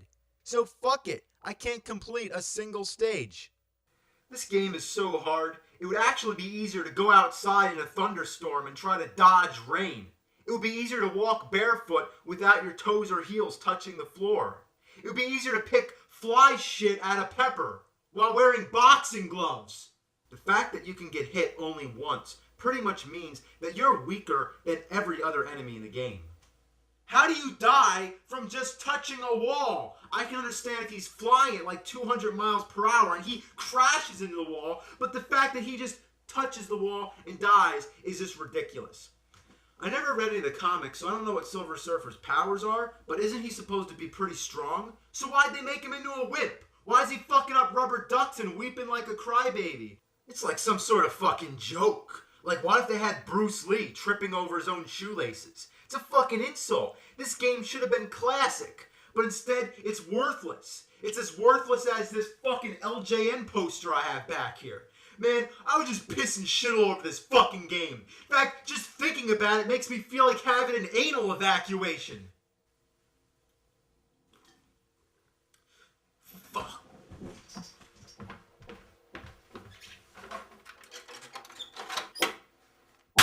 So I'm about to review Die Hard on Nintendo, but before I begin, I think I need to address the kind of disturbing, maybe offensive nature of the front cover. What does this remind you of? It's kind of, you know, it's a little, yeah, let's carry on. So is this game gonna be good, or is it gonna suck? We'll take a wild fucking guess. So this is the first enemy in the game, and I can't even get near him because he's shooting bullets all over the place and running away like an asshole. Get back here, you fucker. Come on! Ah, I missed. Oh, now there's another guy already? God, I can't move! Now I'm out of bullets? Are you for real? If only I can get near him, I'm gonna punch the shit out of him. Come on, come on, your mother. Come on, fuck you up, come on. You know, is his other arm paralyzed or something? What's going on? Oh, come on, you motherfucker, come on, I'm gonna fuck you up, come on. Yeah, got him. And how sad is this? I only killed one guy in the game so far, and I'm almost dead. Now once you're dead, the game's over, and you start back from the beginning. But at least they got the goddamn courtesy to give you a life bar. Anyway, let's take a look at this status screen so I can try my best to explain the object of this game. Well, you can see there's 39 crooks. I'm under the impression that means there's 40 bad guys in the game, and your goal is to hunt and kill all of them. And that's nearly impossible when one guy can take all your life. And that's kind of interesting. You don't usually get to know how many guys you're going to kill. Imagine if in Super Mario Bros. There was a counter telling you exactly how many Goombas and Koopa Troopas are in the entire game. Only difference, you don't have to kill them all. Alright, so you got your life bar, which is self-explanatory. Then you got a feet bar. Yeah, your feet have power too, right? You can run by holding the B button, but that drains your foot power. Now, let me ask a question. What's the difference between saving your foot power and using it to get your ass moving? Is it better to run and waste your foot power, or just walk slow and waste your fucking time? Also, if you walk over broken glass, that also drains your foot power. And I can see where they're going with this. In the movie Die Hard, John McClane's feet end up in pretty bad shape, and by the end of the movie, he's limping.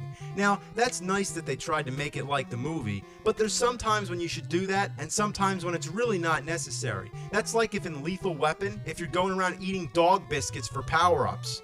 So let me finish up with all this shit.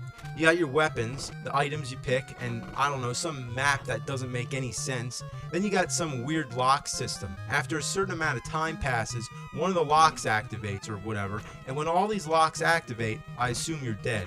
Well, why not just have a clock with a simple time limit? I don't know. So you can break glass, which is cool, but you can't walk over it without draining your foot power, so it's not cool. Then you got outside windows, which you think would have some kind of purpose, but no, you just jump out and die. What's the point? Why would you commit suicide unless you don't have a clue what you're doing? It's a beginner's trap.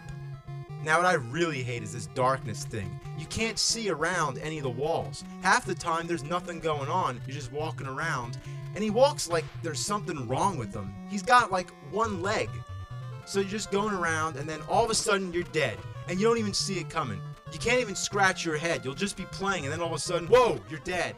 The power-ups are soda cans, and the best part of the game is the vending machines because you can just shoot the soda out of them and you're going to need it to stay alive. You can also find first aid kits to heal some of your foot power, and you can pick up flash grenades which are supposed to stun your enemies, but I've never once been able to hit anybody with one of these damn things, and besides, why would you want to stun them when you can just take them out with a bullet? So there's a beginner and advanced mode, and from what I noticed, there's no difference except that the advanced mode starts you off at any random floor, where in the beginner mode, you'll always start on the 32nd floor. Now, let's talk about the floors. It seems you can go to any floor you want, anytime you want, that is between 31 and 35. You can use the elevators, the stairs, or even the air ducts. But how do you know where you're supposed to go? I don't know. I just find guys and kill them. There's supposed to be hostages on the 30th floor, but for whatever reason you can't go there yet, so I'm guessing that happens at the end. But anyway, if you go up to the 35th floor, there's a guy who has a key to the roof, but finding him is a real bitch because he never wants to show up until you've already tried the locked door a million times. But once you find him, you're obviously going to take a lot of bullets because there really isn't any way to dodge in this narrow hallway. Die! That's kind of weird, he's like dead in the doorway. But anyway, you take the key, you unlock the door, you go to the roof, and, well, this is the roof. Sometimes when you get here, John McClane calls the cops, and sometimes he doesn't. It's like in the movie, and I don't know if it's necessary or affects anything in the game, but it doesn't even seem like you have any control over it, so it really doesn't fucking matter. Somewhere up here there's a rope, which I don't know if it's important or not. You blow up this gym locker or whatever it is, and then he says, I'd have to be desperate to tie that on and jump off. No thanks. Are you kidding me? Have you ever had a video game character talk back to you and say, no, I'm not gonna do that? Going back to Mario again, what if Mario just said, you know, I'm really not feeling up to jumping over that platform? No thanks. This is ridiculous. I mean, he won't climb down with a rope, but he'll jump out a window and fucking kill himself? So I'm taking the stairs down. Now I find some blueprint of the 5th floor. Whoa, now we're talking about the 5th floor? Take out the main computer? I'm getting confused. So I'm going around trying to kill people, and Officer Carl Winslow keeps talking to me. So I'm just walking around, waiting for whatever random stuff to happen. Then the police car blows up. I'm like, what does this have to do with anything? But then Steve Urkel comes on. I'm like, what the fuck? The graphics don't even make any sense. I don't even know what anything is supposed to be. What's this? What's that? Seriously, what the shit is this thing? What the shit is it? I just can't figure this out. This is like one of those games that you need a manual or read somebody's walkthrough on the internet. But when it gets to that, it's like, who cares? I'd rather have a mountain lion dump its ass all over my face. I'd rather unclog a shitty toilet with my bare hands. You know, I'm not fucking around anymore. Forget trying to explain how this game works. Let's just fucking do it. Back here, you motherfucker! Get back here. Look at all these bullets! Fuck! The control is so stiff, you can only shoot straight or at a 45-degree angle. There's guys around every corner, there's guys coming out of the elevator, there's guys coming out of your ass. It's crazy. Fuck! Oh, you fucking bastard. Ah! This game's being ass! Think, goddammit.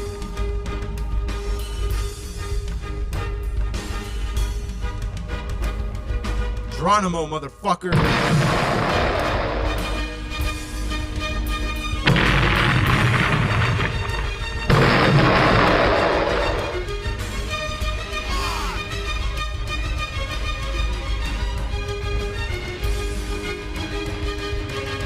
Yippee-ki-yay, motherfucker!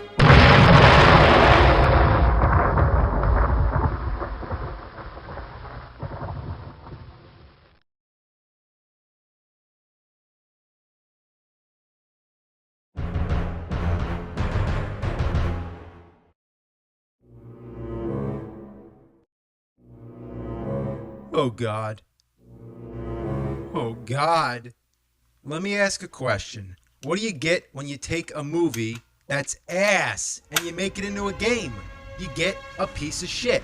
Now, if you get a piece of ass, that's a good thing, but if you get a piece of shit, you don't want that. And this, of course, is Independence Day for the PlayStation. I don't even want to talk about this. It's making me sick. Making me sick! The first thing that sucks is just, well, look at it. How many times have you played a game where you're flying around shooting at things? It's okay, but that's the problem. It's so okay that it's not even worth existing. It's so bland and mediocre that it's hard to even come up with legitimate complaints. But don't worry, we're gonna rip into it. So this is the first stage, Grand Canyon. The object is to take out 4 main generators on this alien spaceship. And if you forget, this annoying voice keeps reminding you. Take out the generators to attack the destroyer. There's one right here. Shoot, shoot, fuck! It usually takes a few passes to destroy it. You think that you can just turn around and hit it some more, but no, it just disappears. You're never able to spot it from a distance and use enough of your firepower to take it out, because the damn things just pop up when you're too close to be ready. I think it's a graphic flaw. Nothing appears until it's right up in your fucking face. What the ass is that all about? To describe this game's assness, all I can say is, it's very ass. Where's those fucking generators? Look, I'm going around 360 and I can't find them. Where are they, goddammit? Oh, there's one. Fuck! Take out the generators to attack I wish that voice would just shut the hell up. It keeps telling me to take out the generators, as if I'm not fucking trying. The radar doesn't do diddly dick. It's too small, makes no fucking sense, and I don't like it. Trying to hit anything with bullets is impossible. Only the missiles seem to be effective. The control sucks monkey balls. If you go anywhere near the ground, you're gonna hit it. Alright, so I'm gonna get this power up down here. What, did I just fly over it? Okay, we're gonna get this next one, whatever it is. Oh, you motherfucker! You can't fuck around too much with this game because there's a time limit. And when the time's up, the alien ship just blows up everything. If you make your goals, you get to attack the ship, and then you advance to the next level. Then we got Washington, D.C., which looks like shit. Your object here is defend the E3. What's the E3? Where is it? How do I defend it? I don't know, so fuck it. Want to see more of the game? Let's use a password. Oh, God. Oh, why is it so slow? Why is it so ass? Alright, so not to name all the stages, but you got Las Vegas, Moscow, New York City, Paris, and the mothership. All I can say is they all suck, and it's all just the same. The worst thing about this is that it makes me feel really guilty to be playing it. Like, I should be doing something better with my time. Like rolling dog turds in cement. Like, I gotta get away from this game. I gotta get out of this room. I gotta go out somewhere and do something wild. Like get a tattoo on my face of a goat holding up a baby snorting cocaine off its penis. You know, I've played a lot of shit in my day, but this game is fuck. The lack of music, the droning effect it has, it reminds me of something very similar. Something from the past. Top Gun on the NES. While I hated it and it drove me insane, I would rather play this than Independence Day. In fact, just thinking about it is like a breath of fresh air. Makes me feel like a shitty log coming out of a buffalo's ass and landing in a bowl of M&Ms. This was a game based off a crappy 80s movie. But here, we got a game based off a crappy 90s movie. Top Gun may be a piece of shit, but at least has a nostalgia factor to it. It's a piece of shit I might have some affection for. Video games have come a long way, and this one happens to be middle of the road. PlayStation, a lot of people feel, was the last of the classic game consoles. Personally, I think it was all over after Super Nintendo. Now, as always, I don't care if you agree with my opinions on games, but what I do care, you enjoy the video, you have a great 4th of July, drink some beers, but be safe, and most important, celebrate your independence, not to play shitty fucking games.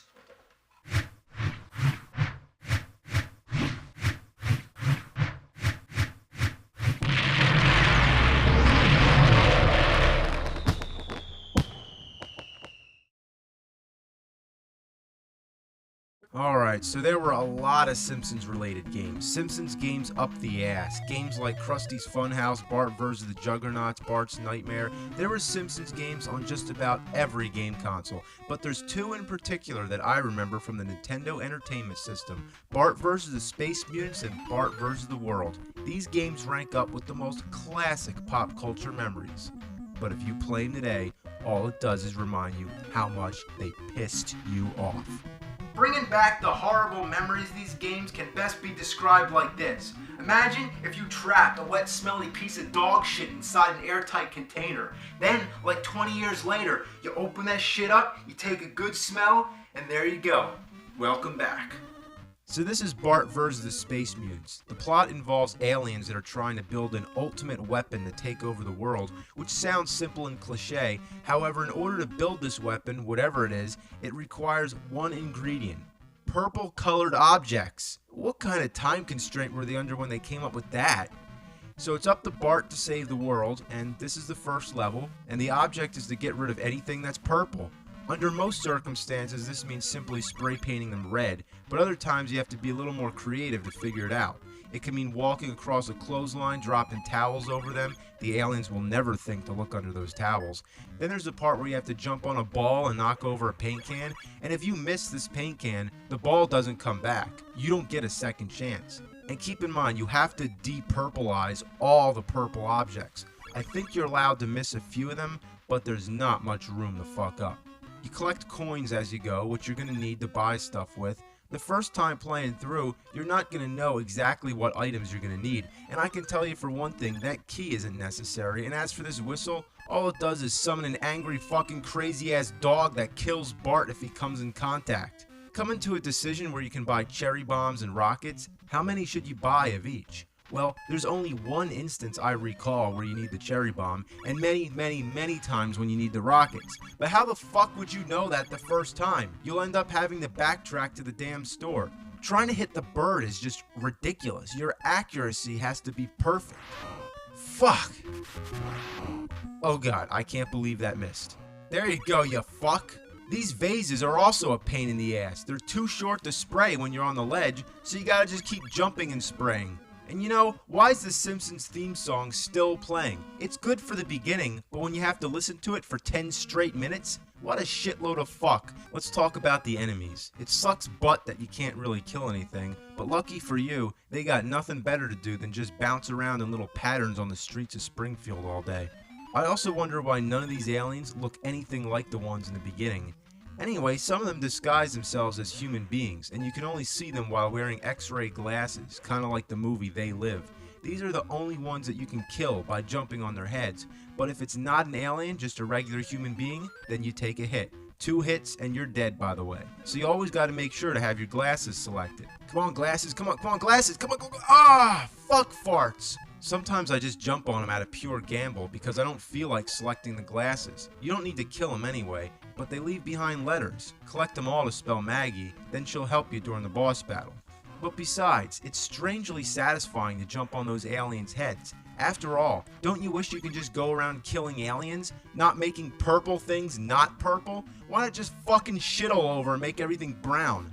So you foil the aliens' plans because now there's nothing purple in existence. So what do? They change the ingredient to hats. So if it can just switch like that into anything, why not make it something like grass or water or something that's really easy to find? It just makes no sense. So you're going through the mall, stealing all the hats because this is the only mall that has hats. Whether they're floating in the air or you gotta grab them off somebody's head, the concept is pretty simple compared to the first level. No ingenuity, just collect hats. The imagination employed is just astounding in how inconsistent it is. It's like a different person designed each level. It's also really funny that people just casually walk by. If I was walking through the mall and I saw giant bouncing donuts and killer marshmallows, walking shoes and spring jumping shoes, moonwalking shoes, paper bags with legs, paper bags with scary fucking heads, and killer towels, I think I'd shit my pants. Shit will come out of my ass. Another thing really fucked up about this mall is that a lot of the floor is covered in cement, which results in instant death. The only way to get through this shit is master some of the worst controls in video game history. This should have been the first thing I commented on, but now is the point where it's really a problem. Eat my shorts. Looking back at the first level, it takes a lot of practice to make some of those jumps. Jump and run are both the same button. The A button jumps and holding the A button runs. Why the same fucking button? What were they thinking? So trying to execute a running jump is not possible. By hitting both the A and B button at the same time, you do a super jump. Getting used to this is required in this game. Fuck! Here we go, gotta get the hat, Oh! Eat my shorts. Now I'm jumping across lollipops, gotta land on them when they're horizontal. You motherfucker, I went right through it. Alright, just one big jump. Eat my fucking shorts! There's no continues in this game either. If you get hit twice, you're dead. Die 3 times and the game's over. You can get some 1-ups, but no continues, as if it's not challenging enough. Now, I don't have a problem with challenge, but when the challenge is based on how fucking crippled the controls are, then fuck it! Eat my shorts. Eat 'em good. Right after I took a shitty diarrhea dump. So this is Bart versus the world. The title always confused me. Bart saved the world from the space mutants. Now he's against the world? The plot is basically Bart won a trip around the world by drawing some shitty picture of Krusty the Clown for an art contest. Now Mr. Burns wants the Simpsons wiped off the face of the earth, so he calls help from his relatives, which happen to descend from places like China, Egypt, and the North Pole. Your basic goal is just to get to the end of each stage without dying. There's also bonus games along the way. And here we got a memory game to match the cards. I liked it when it was in Super Mario 3, but here I just don't feel like memorizing shit. I'd rather put sticky notes all over the screen. Then you got guess which igloo the Krusty head's under. Then you have a puzzle game which drives me insane.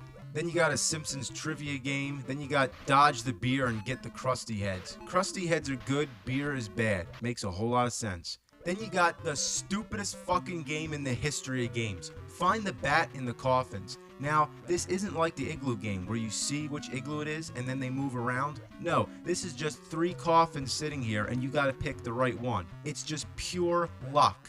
And every time you get the wrong coffin, this green arm comes out and you just gotta wait. While nothing happens. It's not like Bart's even struggling. You just wait. So that's the bonus stages. Now that I got those out of the way, let's talk about the actual gameplay. Every level consists of 2 or more sections. The first level's China, and this is the first section, a boat. First thing you'll notice is that the control is the same as Bart vs. Space Mutants. Nothing's improved. Even the graphics are still funny, like when Bart's nose disappears when he stands still. So I'm just going around this ship, trying to figure out where to go. Oh look, there's Maggie. And what do I do here? Okay, a boat comes and explodes? I don't get it. Now, where do I go? I'm stuck here. Maggie, can you help? No? Well, suck my ass. Guess I'm just gonna commit suicide. Love how Bart doesn't even give a shit. He's pretty depressed. I'd be too. The next section's the Great Wall of China. What really brings my piss to a boil is that fucking dragon. Fuck! And the fact that you have to be so accurate to get through that damn doorway. Oh, and these ramps? Fuck them. Fuck them to hell. You gotta be going fast to go over them, but you always seem to hit something that slows you down, so you gotta go back just to regain your speed. Fuck! Oh, fuck! So then you got Fu Manchu Burns. He's pretty easy. Moving on to the next level, the North Pole. Of course, unless your jumping is dead on, you'll end up falling right through the platforms. Ugh, going up these things is just tedious as all hell. Like, goddamn. These glaciers are the worst. To make them move, you gotta jump on them, of course. Getting across them is a bitch, and trying to avoid the birds is a mother bitch. Fuck. Alright, here we go. Damn! Fuck! The boss battles with the Abominable Snowburns, obviously a takeoff of the Abominable Snowman, which isn't from the North Pole. Next up is Egypt. Follow the blocks, shit. Look, what a piece of shit. At the end you got Ramses Burns, who's also pretty easy when you find out how to kill him. Now, believe it or not, you're in the final level of the game, Hollywood. The first section's a pirate ship. Your worst enemy is going to be the cannonballs. Hate these fucking things. Then you got a horror movie set. I have to say that's pretty funny. Then the game turns into a maze. Like you go into a coffin, you come out another coffin, you pick a coffin, next coffin, other coffin. Oh, been there already. Going through the coffins, the coffins, the coffins. Back here again, going to the next coffin, the coffins, coffins. Fuck! I hate this shit. Just tell me where to go. Okay, now we got like a million platforms to jump on. This is one of the most boring and difficult parts of any game I've ever played. You go from the left, all the way to the right, then up and over to the left again, then back to the right, and it goes on and on and on and on. If you fall, you're dead, and you gotta start all the way back from the beginning.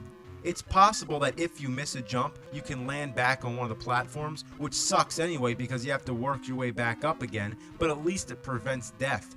Ugh, shit. God, bitch, ass, shit. God! You know, they got really carried away with this. How long can it possibly go? The first time, I thought there was a glitch in the game, like something was wrong. It looks like the same pattern being repeated again and again. The background never changes, it's just those putrid stone bricks all the way up. So it's hard to tell how far you got. All you gotta do is just keep going up, up, up, up. Have fucking mercy. At least this is the end of the game. All you got left is Eric Von Burns. He's probably the hardest of all the bosses, which is rightfully so. Then you get the end screen which says, "It's too bad you didn't find all the unique Krusty items. We had a special surprise for you." It's like at the end of Bubble Bobble when you don't get the correct happy ending. It's like, you know, fuck you. I beat the game. I don't give a shit. I just wanted to point out that for a game titled Bart vs. the World, there really isn't a lot of the world in the game. No shit, right? Just Egypt, China, the North Pole, and Hollywood? Pretty fucking educational, right? When I was 11 years old, my whole world was video games. Just locked in my room playing Bart versus the Space Mutants and all this crap. I mean, I wasted all my time on this shit. I want it back. It ruined my life. Bart's my ass and Krusty's my balls. Fuck this shit, now I'm gonna eat my own shorts.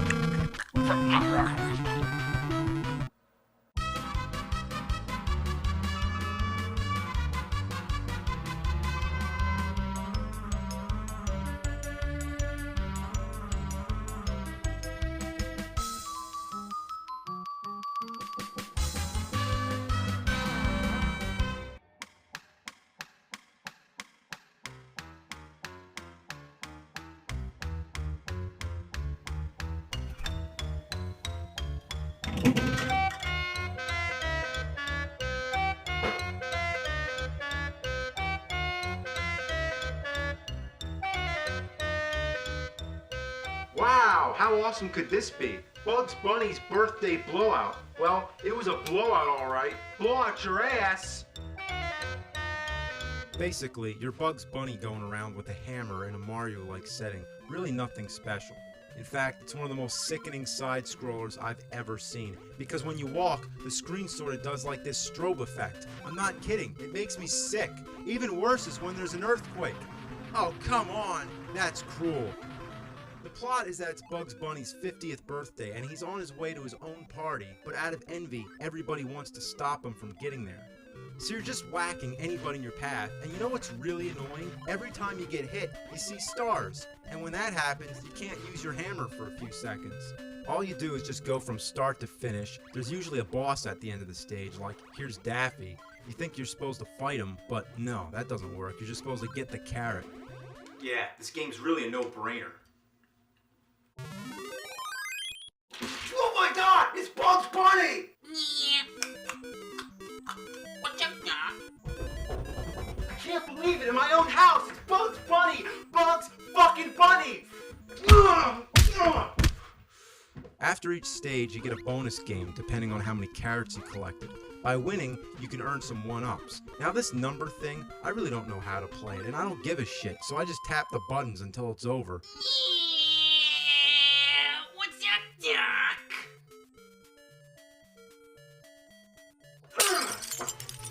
Now Here's Tweety. Hate this little bastard. You just gotta clobber him. So you can already guess that all the bosses are Looney Tunes characters, like Wile E. Coyote, Sylvester, Foghorn Leghorn, Elmer fucking Fudd, and Peppy LaShit. But the main enemies are just really weird. There's these walking boxes with the letter S, little hammerhead guys, Oscar the Grouch, and these things, I don't know, I guess they're floating dead cats. These clocks are the worst. They're all over the place. You can't hit them without getting yourself hit, and when you kill them, they explode for like 3 hours and you just gotta stand back. And after they explode, another one immediately drops in its place. So I just gotta run through everything. I mean, I just don't even care. What's up, Jack? What's one thing I should have done 1,000 times by now? Die. But I'm not dying. You know why? Because this game's too fucking easy. I'm just walking through the levels, getting hit by everything in sight, not caring whether I lose all my lives or beat the game. Whichever comes first, I welcome it. All I know is this game is going on and on and on. There's Sam beating the shitballs out of me, just hitting me every second that there is, but there I go, I still beat him. Come on, I really don't care about the damn bonus games. This game is garbage. I'd rather put my balls in a crocodile's mouth while shoving my head up a unicorn's asshole. Well, here's Tweety again. Get out here. Come on, come on. You little Tweety fuck. Alright, here's Elmer fucking Fudd. Come on. You son of a bitch. Now what's he doing to me? Get off. A lot of times you're supposed to break blocks to get to where you're supposed to go, which is tedious as all hell. What a shitty ass load of goddamn bullfuck. Ain't I a fucking stinker, motherfucker? Ain't you a goddamn fucking piece of shit?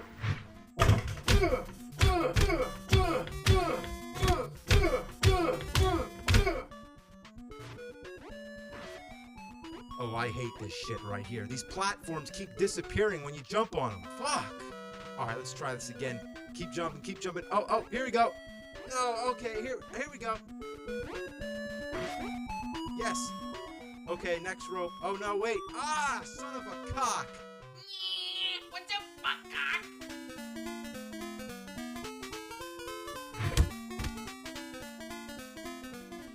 Sometimes when you have to go down, you're never sure whether or not you're gonna fall and die. Mother of a fuck. I hate those stars. I really, really fucking hate them. You can't hit anybody without getting hit, and everything you try to step on, it breaks away. It's just total ass. What's all the hubbub, bub? You know, this game is just way too generous with the extra lives. It's like deliberately keeping me in the game so I can't stop. What's up, fuck, vagina, fuck? Just shut up. For what it's worth, the game's at least playable, but there's no appeal whatsoever. Making a birthday-themed game is one of the worst concepts imaginable, even with a big name like Bugs Bunny. He's one of the greatest cartoon characters of all time, but his leap to the Nintendo Entertainment System was just a total fucking shit bomb. Well, here we are at the last guy. It's Taz. All you gotta do is knock those footballs back at him, and he's done. I beat it! Now get out of here! Bugs Bunny finally arrives at his party. He is greeted with thunderous cheers and applause from his loving friends. To Bugs' surprise, he finds all his Looney Tunes pals there, who had just moments ago been playing some very funny tricks. I'll show you some funny tricks! What's up, cock? I'll show you what's up, you fucking bunny piece of shit! Bugs Bunny's birthday blowout! How about Bugs Bunny's birthday beating?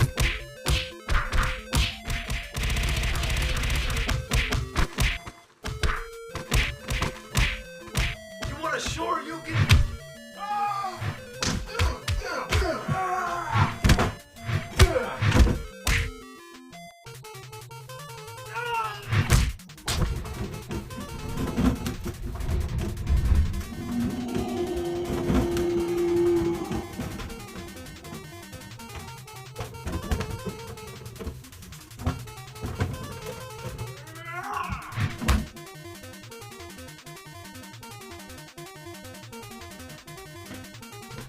You want some shit? Bombs away, bunny bitch! Oh shit!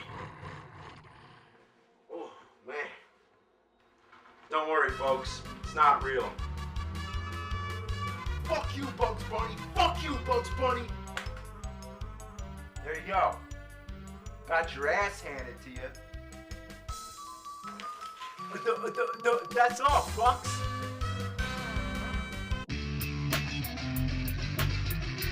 Get the power, Nintendo power. Get the clues that you can use, Nintendo power. Higher and higher, fighting your way through enemy fire.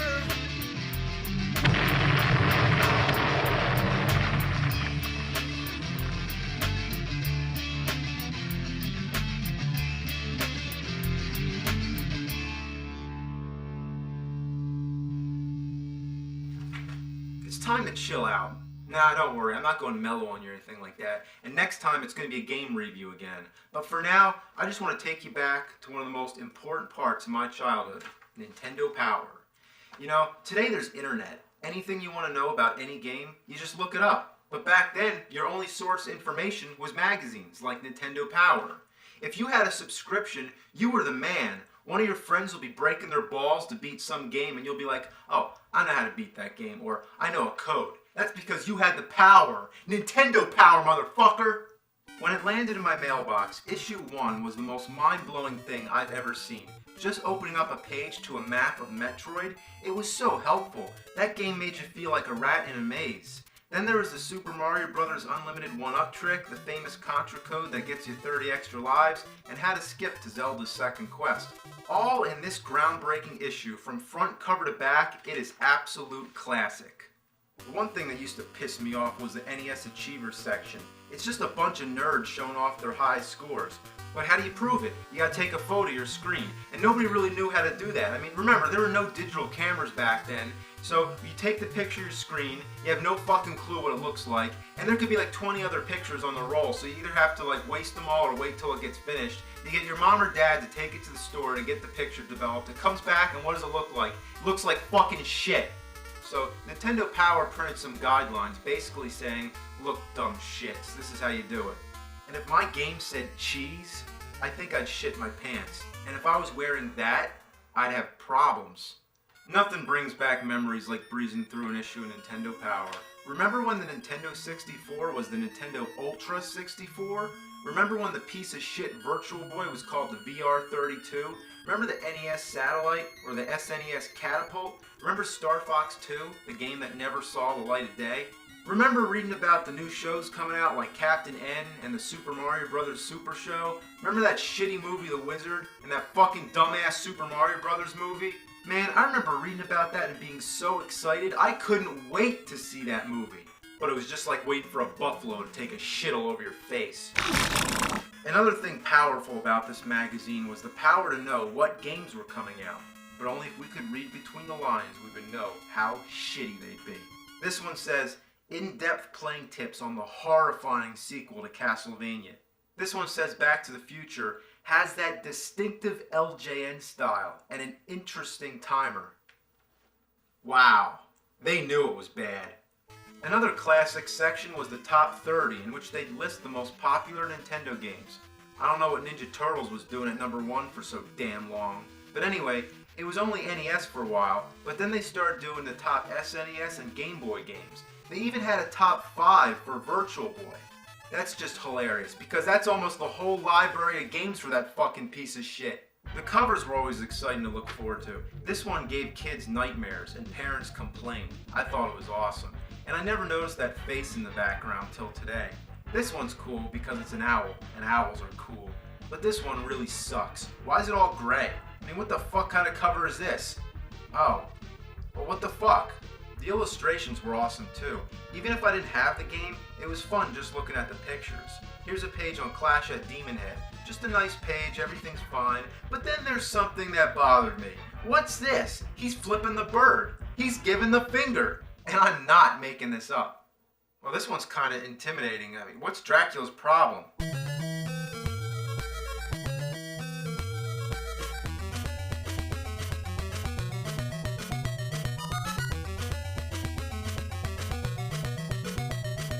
Speaking of illustrations, there were also the comics. Howard and Nestor were classic. Usually would relate to a new game that was coming out, like this one's about Castlevania 2. It even makes mention of that weird tornado thing. There's also a Tetris comic, Battletoads, Zelda, Mario, Star Fox, Metroid, Shadows of the Empire, and Killer Instinct. The ads were kind of weird. This kid better be careful not to get those games wet. Actually, those games suck ass. Throw them to the sharks. Wow, there you go. Huddle around the phone. Charge your parents' phone bill up the ass. Unmask the power animal in you. Uh-oh, here we go. And radicalize your game with a subscription to Nintendo Power. Holy shit, will it make me grow claws like that? You know it's gotta be awesome when you're flying a Jeep through space going apeshit with Nintendo controllers. This one's so weird, somebody actually wrote a letter asking, did you really freeze a Super Nintendo? I'd love to know. The answer, Jay, the wonders of special effects and photographic tricks. The answer that you're looking for is no. The block of ice is actually just a plastic shell. It's way cool though, huh? As Nintendo Power progressed, the ads went from being weird to just being fucking disgusting. Why the hell is there a picture of a jar of toenail clippings in a video game magazine? What were they thinking? Now here's the worst one yet. It's some old creepy bitch holding a log of shit. God damn. One ad was so gross, I stapled the page shut. I'm actually not joking. Then this one just shows a hurl bag. Yeah, that's great. That just sums up how I feel about the whole situation. Nintendo Power. Don't open unless you got a barf bag. Each issue always came with a poster. As you can see, I still have them on my walls, but each one represents frustration. Getting these things out without ripping the fuck out of the poster is just a real shit sucker. Ah, fuck!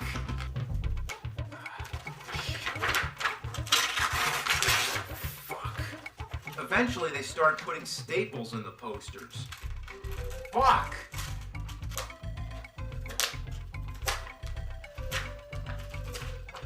Piece of shit. Besides the posters, there's a lot of stupid shit like this Donkey Kong iron-on t-shirt. And this weird scratch and sniff Earthbound thing. Oh, it stinks! Then there was also these cards in the back. I mean, what's the point? Star Fox looks fucking pissed. Speaking of Star Fox, there was also this fighter jet paper cutout model. Then there are those magic eye pictures. You're supposed to stare at this thing and see Mario or something. I don't see shit. There's also a contest in every issue. Grand prizes would include a sneak showing of the Ninja Turtles movie, a chance to meet Arnold Schwarzenegger, to win Bill and Ted's phone booth, to win a Street Fighter II arcade machine, to dig up dinosaurs, or to be an extra in The Mask 2. The Mask 2? Oh, that's a great prize. That movie never got fucking made, unless you count Son of Mask, but that wasn't until about 10 years later. And did they give the winner a rain check for that? To be in a movie with a computer-generated baby, or any of the other sequels to Jim Carrey movies that don't have Jim Carrey? Then there's this prize. It's just plain weird. Have you ever dreamed of yourself in a tropical paradise, surrounded by sea and sand, a volcano rising at your back? Well, not if it's erupting like in the picture. It's tropical, dude. There's the sun. I don't really see the sun. There's fun. Oh, that's where the fun is, right there. Surf. Okay. You're right there. Okay. Sand. Well, that is definitely sand. And trees. Yep, there are trees all over the place. There's also a contest to design enemies for future Mega Man games. Some of the entries would include Balloon Man, Sun Man, Yo-Yo Man, Spring Man, Magic Man, Clock Man, Whip Man, Spook Man, Clown Man, and the only two female characters were Mega Woman and Mega Girl. Then there's Weasel Letta and Terror Teddy? What the fuck? Nintendo Power was great, but as it went on, they made some dumb decisions. It was really nice when the spines were all numbered, so I can easily organize all the issues, but then, what the fuck? It's so inconvenient. I mean, some of them didn't even have the number on the front cover. You had to open it to find out. Then they came back to their senses and brought the spines back with a picture of Mario. Way to go, above and beyond. So, let's read some letters. Here somebody asks, Do your Nintendo tapes only last 5 years? Does it matter if you set them on chairs or if you put the controllers on the floor? Huh. Here's somebody sending a recipe for Mike Tyson's punch. Ugh, that's funny. Oh, and oh my god, here we go. We got a Zelda rap. It's a Legend of Zelda and it's really bad. The creatures in the game are really rad. This sounds familiar. Alright, now we got some Mario jokes. Why did Mario cross the road? Because he couldn't find a warp zone. What kind of fish would dare to attack Mario? A barracuda. How does Mario know what will happen in the future? He uses a Luigi board. Oh, God. Alright, now we got some Zelda jokes. How did Link win the basketball game for his team? He used his hook shot. What did Zelda tell Link when he couldn't unlock the door? Triforce. What did Link say to Ganon when he captured Zelda? Leave her alone. Okay, here's a really weird one. If Mario Paint has 41,664 dots available, judging from page 112 of the Mario Paint Player's Guide, and 15 different colors to choose from, then did you know that there are a total of 978857121979410 different possible images to create on a single page? That's a lot, eh? Just thought I'd tell you. Thanks, Ian. That's certainly some useful information. Now we got some complaints. The game I purchased that was completely different than I expected was Rambo for the NES. I saw him firing a machine gun on the package and it looked really cool, so I bought it. When I got home, I started to play the game. It was boring. All you do is walk around and fight with a knife. The only enemies I met were spiders, gorillas, bugs, etc. Tell me about it. We'll get to that one sometime. Ooh, here we go. I once bought a game from a friend called Fester's Quest. I was expecting a great game after reading about Nintendo Power, but even with the magazine at my side, it took me 2.5 hours to make it to the first boss, and another 2 to make it to the second. You want to know about Fester's Quest? Next time. Now here's a good complaint. So, nice names, guys. Mario 64, Super Mario Kart 64, Pilot Wings 64, Wave Race 64, Killer Instinct 64, and the list goes on. Yeesh. I'm not really mad, but I think you guys could at least put some effort into the names of the games. He totally has a good point, but here's the response. So you're saying you wouldn't be in favor of our plan to rename the magazine Nintendo Power 64? Wow, what an asshole. It is quite apparent what an active and important role marketing plays in the video game industry. I have to wonder what you are thinking when marketing the Nintendo 64 to elementary school gamers. You risk alienating gamers 15 and up. You should target older gamers because you'll also target younger ones, since the audience perception of coolness often depends on what the older teenage audience thinks is cool. I agree. And the response? Your suggestion inspired us to target more teens with our marketing. So tune in to a very special episode of Friends this week to see... Okay, here's my letter. Dear Nintendo Power Editor, what the fuck is your problem? Get the power, Nintendo Power.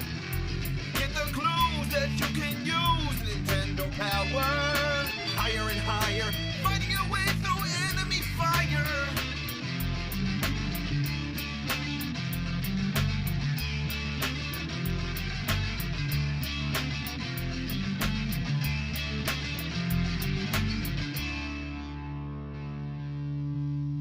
Da-da-da-dum, da-da-da-dum, da-da-da-dum, da-da-da-dum, da-da-da-dum, da-da-da-dum, da-da-da-dum, da-da-da-dum, da-da-da-dum, da-da-da-dum. Were you expecting, maybe, the Ninja Turtles? Well, we're gonna play some Fester's Quest, and this is gonna get ugly. So there's Uncle fucking Fester minding his own business, sitting outside. Then aliens come down, and, well, that's the plot of the game. Fester's gotta save the world from aliens. If it happened to Simpsons, why not the Addams Family? Makes as much sense as Tim Allen fighting dinosaurs. Yeah. So anyway, I'm just shooting these purple jellyfish things on the ground. What's the point? They don't hurt you unless you deliberately walk into them. And why is part of my body disappearing? Anyway, they leave behind items, but why couldn't they just have the items lying on the ground rather than having to blast your way through this shit? Sometimes there's a bunch of them like stacked together in one spot. It takes fucking forever. It makes my fingers tired. It's just another gimmick to make you buy a turbo controller. So I just picked up a better gun. It does a little more damage to the enemies, but it seems to dodge your targets. It just goes back and forth. And if it touches anything, it stops. Now look at this. I just want to shoot this fuckface. God damn. Oh, and these sewer parts, this is where the game really starts to take it in the fucking ass. It basically makes your gun useless. And these green blob things, fuck them to hell. Instead of conveniently dying when you shoot them, they just multiply. Come on, you fucking pieces of shit. What the hell did I do? I got my old gun back?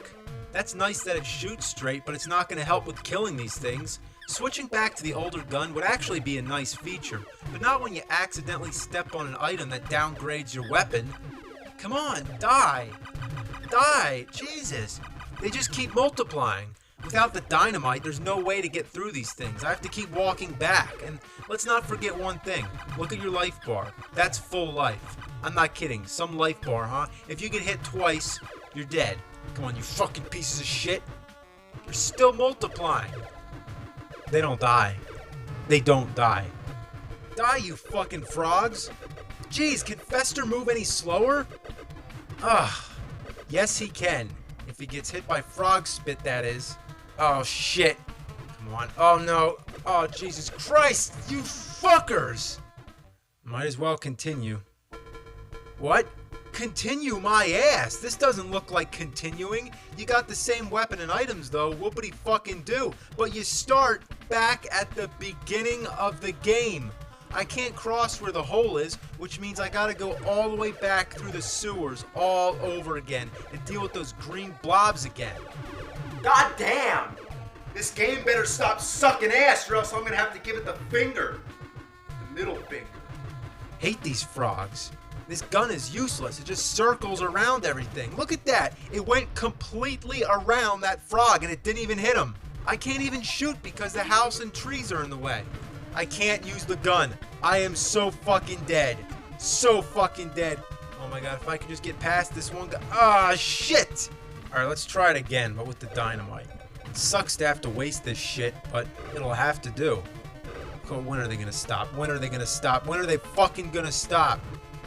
Oh my god. Oh, fuck. Come on. Alright.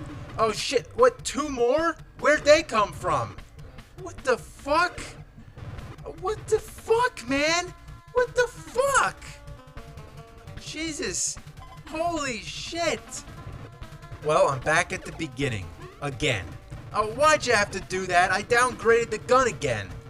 I think it's a shitload of fuck. I think you better shut your ass. Jesus Christ. God. Come on. Just want to get down there. Jeez, is there enough fucking frogs? Look, I downgraded the gun again. Alright, I'm gonna go in that house there. If I can fucking make it. Alright, now we're gonna use a key to open the door. Oh, nice. Beautiful. It's one of those half-ass first-person sort of deals. In the 8-bit era, it was kind of cool to see anything that looked three-dimensional, but it's a fucking pile of steaming goat shit. There's a door. Is it the one I came in? Well, let's see. Oh, it is. But for whatever reason, it takes you to the back. We want to go back in. You're kidding me. I gotta use another key? What, does the door eat the key or something? These mazes are such fucking shit. I don't know where I'm going. Couldn't they have made any parts of it look different or decorate the walls? Have something to help identify where you are? Wait, what's the point of this anyway? Are there enemies to fight? No. Is there a time limit? No. Are there any items to get? No, except I've come across one power-up. But really, is there any good reason to have this maze thing? It sucks anus. Then you come up to this crazy alien guy. He's actually not that hard, because there's plenty of room to fight him for one thing, but he sure takes a lot of hits. Well, I beat the game. That's the last guy. It's over. That's just the first boss. It's the last guy. It's not. I know, but let's just say that it is, because that's all I can take.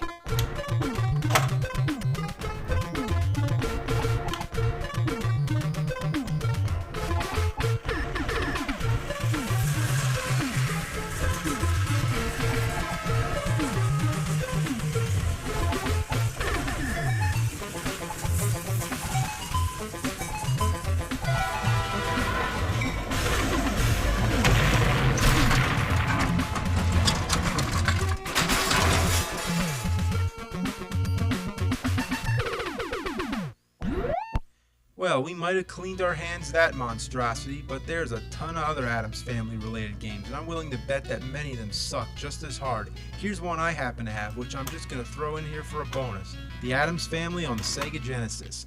So you play as Gomez, just walking around, regular side scroller. Oh shit, it's a ghost! Oh my fucking god. And then there's like monster, broccoli, zombies, monkeys and spinning teacups, and a ton of weird, unnameable things. So you're just going around, jumping on things, collecting dollar symbols. Then there's a letter A. I don't really know what it does. The game's not too hard, but it's easy to die, if that makes any sense. And this is due to two fatal flaws. One, the control is too sensitive. You just slide all over the place. And the other thing is that you have to be completely accurate to jump on your enemies. Look at this. I jump on both these guys, one of them dies, and the other one kills me. Like in Fester's Quest, at the start of the game, you only have 2 units of life. So if you're like me, you're gonna die, and die, and die, and die. Alright, let's try harder. No fucking around. Watch out for the penguins. Alright, we're just gonna... Yep, here we go. Yep, just keep on jumping. I don't even care if I kill him, just want to get through him. Alright, oh, here we go. Oh, I got lucky there, I think. Alright, just keep jumping the but I jumped on him. What, are you kidding me? Man, fuck this game. This game is ass.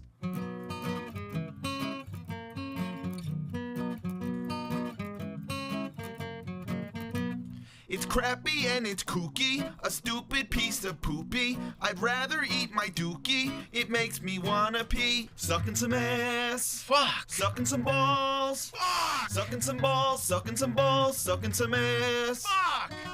Makes me wanna see ya, ass load of diarrhea. It's worse than gonorrhea, I'm gonna take that pee.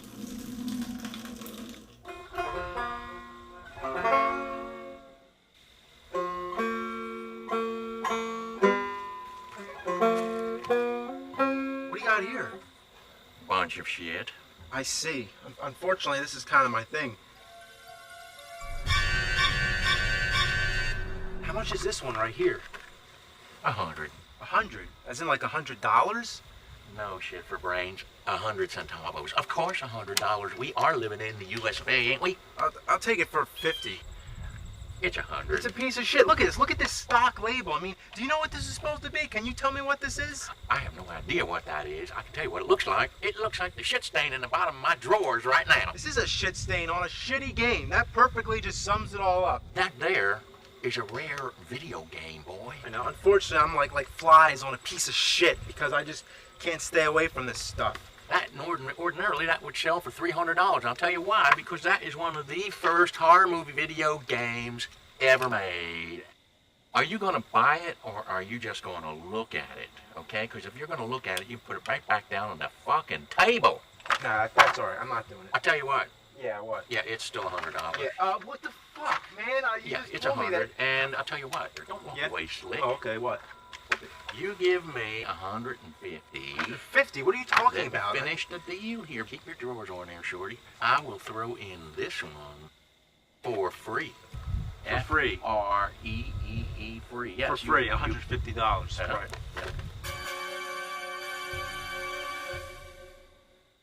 All right, Texas Chainsaw Massacre on the Atari 2600. Let's pop this shit fucker in and give it a go.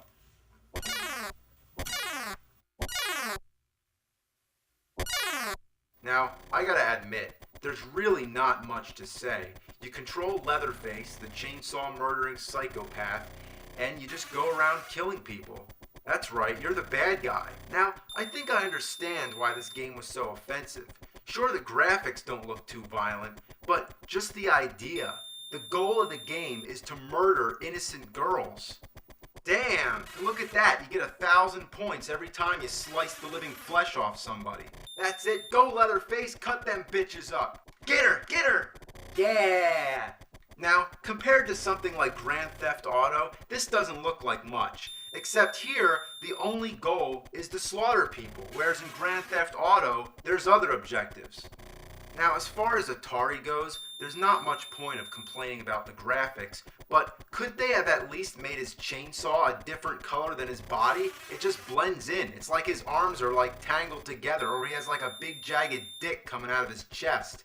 Like, what the hell, man? The dead girls are another thing that confuses me. What is this? I see 2 puddles of blood, but what's happened to her body? I mean, I know it's all cut up, but looking at it, it just doesn't make any sense. Is she upside down? It really takes a lot of imagination to see this as anything other than a colored mess of pixels. Another thing really screwed up is that the vehicle is almost as big as the house. And the trees are huge. The trunks alone are half as wide as the house, and they're further back, which means that they're probably even bigger than that. The scale and perspective in this game is all fucked up. Then there's hay and wheelchairs and animal skulls. What happened in this field before you got there? Was there somebody going around in a wheelchair gunning down bulls? The sound effects just suck my ass. It's Atari, so you can't expect much, but all you hear is just the farting of the chainsaw and this high-pitched beep. I mean, I've been wondering, what the fuck is this beeping sound for? But according to rumor, it's supposed to be the girl screaming. Now, I say rumor because that's really a stretch. Now, what the hell? I'm stuck. God damn it. So while you're running around, you gotta dodge every object you see, because if you touch anything, and I mean if you touch anything, if just the edge of your body makes contact with one foreign pixel, you're stuck. I mean, look, I'm just gonna try to go by this thing, and look, I can't fucking move. This doesn't even make any sense. What kind of asshole would be immobilized by some random object just lying on the ground? What a shitload of fuck. Sometimes you're chasing a girl and she keeps disappearing and reappearing behind you. So they have like some kind of teleportation skill. That would be a good thing to have if a psycho killer's chasing after you. Unfortunately, it doesn't look like they can teleport far. The worst thing about this is that the more you use your chainsaw, the more you use up your fuel. That's right, the fucking thing runs on gas. When you run out of fuel, you're dead. So when the game's over, the screen goes black like a Mortal Kombat fatality, and the girl kicks you in the butt. How violent. She kicks you in the rear. Now I can take bodies getting slashed apart with the chainsaw, but a kick in the ass? That's fucking hardcore. Fuck this game. What a piece of shit. It's ANN, more like a AVGN. I'm your most far-out fan, man. Yeah, cool. Whoa, man. So is this where you do all your videos? Yeah. Whoa, would you be able to give me a tour or something? Yeah, okay, well here's the games. You see, here's the games. And here, all the systems are right here. And that's it. So the tour's over. You can go. Yeah. Whoa, that's far out. oh yeah. Your next game review is gonna be E.T., right? No. Actually, no. Well, what are you gonna do next, huh? I don't know. Are you actually gonna do any Nintendo 64 games? Eventually. Hey man, do you remember in your chronologically confused video you totally mentioned that part of that like John Rambo? Well, they're actually making a new Rambo movie, but it's called John Rambo, man.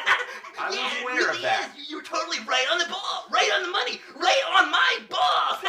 Hey man, I got a friend named Lester, and he really wants to be in one of your videos, man. Oh, okay. Would you when you do the ET review, could you just totally put his name in the review, in the middle of it when you're talking about ET? Could you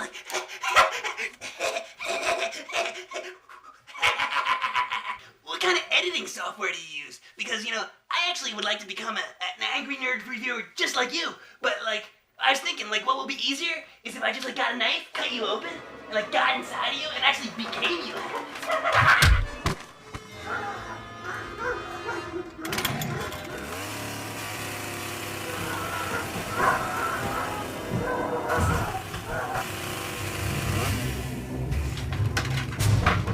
Get that nerd, Leather!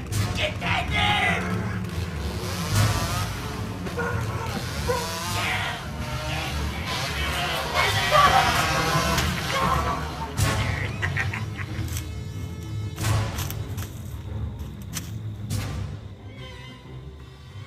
You gotta believe me, there's this guy coming. Whoa, settle down there, really not boy. kidding. There really is Hold somebody on after there, me. little buddy.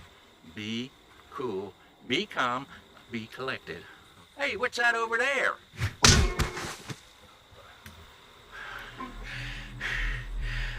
Better up, bitch boy.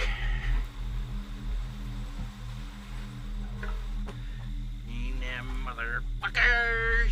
Don't tell me what I should do, 'cause they be motherfuckers!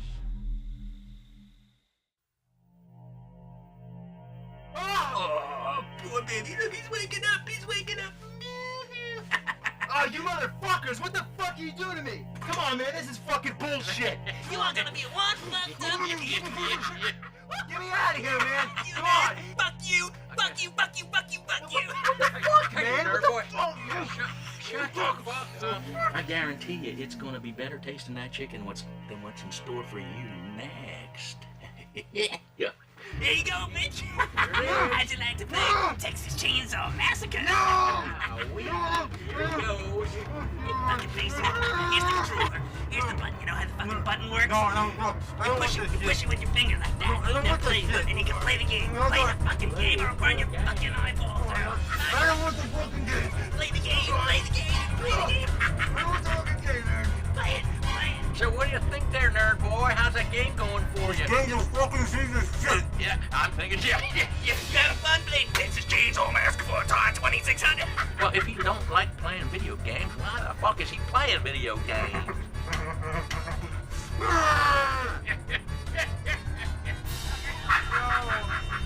How do you like that, nerd? How do you like it? How do you like it? He's playing that game like he really don't like it. Ain't that a shame? Listen to him whisper like a little girl.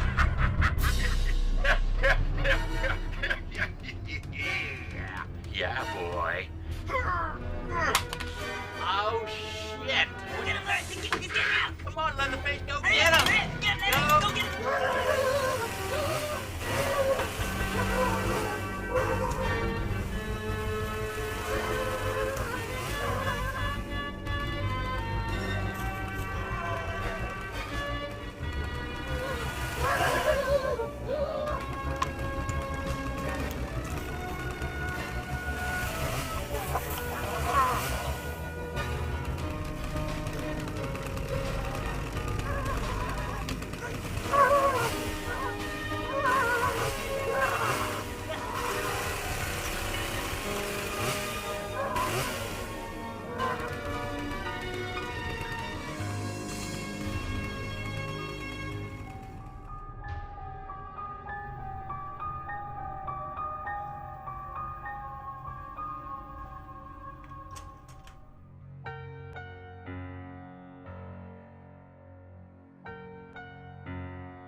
Well, it's Halloween, and I gotta go babysit. Yeah, of all things, I gotta go watch some little shitheads for the night.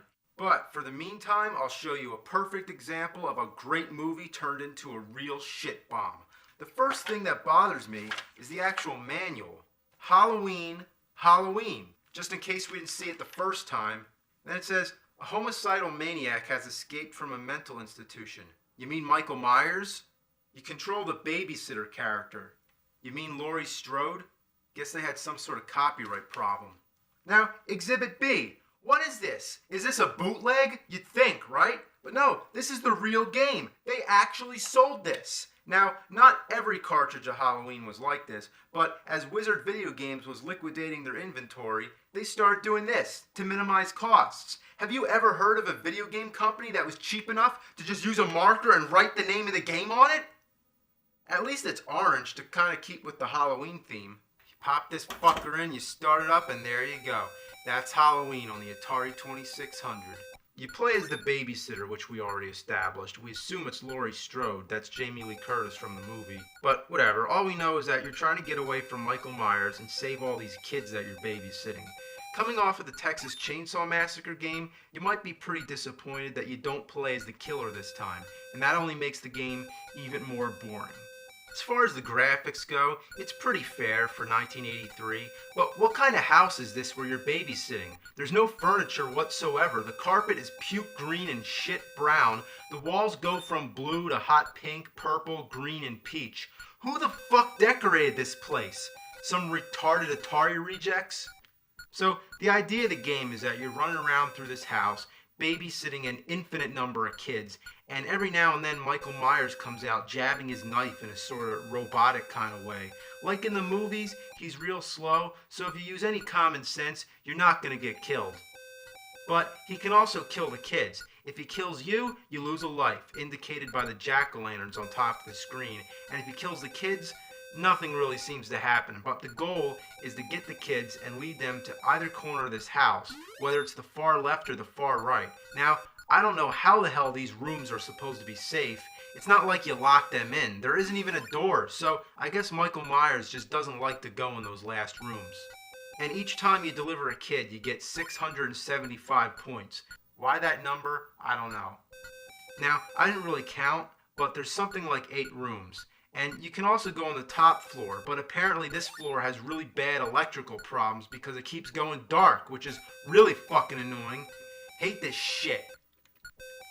You know, all these colored rooms kind of remind me of the Poe story, Mask of the Red Death. But anyway, you're just grabbing kids, bringing them to the rooms, and you can find this black sword or something, I don't know. Maybe it's like a nightstick or a billy club. I'd suggest that it's a knife, but it's almost as big as your body. So your guess is as good as mine. It could be a big black dildo for all I care. So anyway, you grab this thing which magically turns into a tiny green thing. Why the hell does it completely change in shape and color when you're holding it? But moving on, Michael Myers shows up and you can attack him with it or just hold it out and he'll walk into it on his own. Then he runs away and I'm just chasing him because I feel like it. You know, I just realized she's actually taller than him. And if you count that red blob of a skirt, she's wider too. That's a real threatening killer. So, of course, I gotta mention the Halloween music that plays every time when Michael Myers is on the screen. It's cool to hear it the first time in all its Atari glory, but can't it fucking stop? After a while, it's like piercing your brain. So, that's about it. All I got left to show you is what happens when you die. It's fucking hilarious. Your head disappears and you run around spurting pixelated blood out your neck. What you're looking at might be the first head decapitation ever in a video game. It's by far the most amusing part of the game, and after only a few minutes, you'll find yourself doing this deliberately. Come on, kill the kid, kill the kid. Yeah. Get him, get him. There you go. All right, now get me. Get me. All right, now, that's enough. You know, it's all coming back to me now. I remember once long ago, I had this game in my possession. I just remember seeing this blank cartridge for a pale, emotionless game with the dullest graphics, the most awful gameplay. I spent 8 years trying to figure it out, and another 7 trying to keep it locked in my closet because I realized what was living behind that game was simply evil.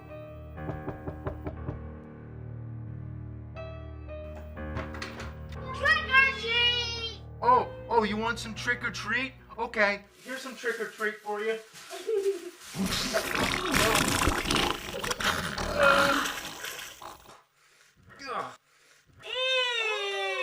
There you go, you little fuckers. There's some chocolate for you.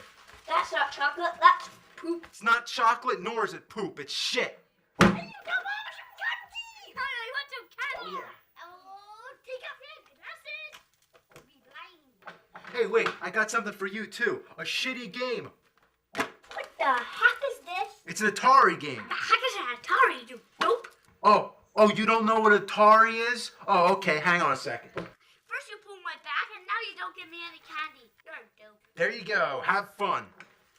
Hey, you dope, I want some candy!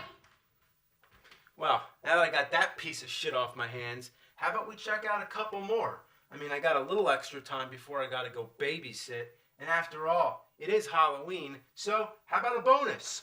Boo! Haunted house! Well, it's pretty scary. Yeah, what the fuck is this shit? I'm a pair of eyes going around. Oh god! Boom! Well, anyway, I'm guessing that you're not really a pair of eyes, but it's just common fact that in the dark, the only thing you can see are someone's eyes. Wait a minute, it's Meatwad. Yeah, it's fucking Meatwad. Now, I believe you're supposed to be lighting a match here, but this aura of light that surrounds you makes me imagine it as some sort of body attached to these eyeballs. Now, while this match doesn't help to see the rest of your body, whatever it's really supposed to look like, it actually helps you find items, and the goal is to collect pieces of an urn. Ooh, so now it's the Twilight Zone. Well, you go around watching out for ghosts, bats, and spiders. It couldn't possibly be any more cliche. Ooh, blown up by the ghost. As the levels progress, you can't see the walls. The game's gotten even darker, that's right. It's gotten darker than dark. The graphics were pretty boring beforehand, but now there's hardly a damn thing on the screen but black. Gee, this is fun. Well, we might have time for one more. Let's see.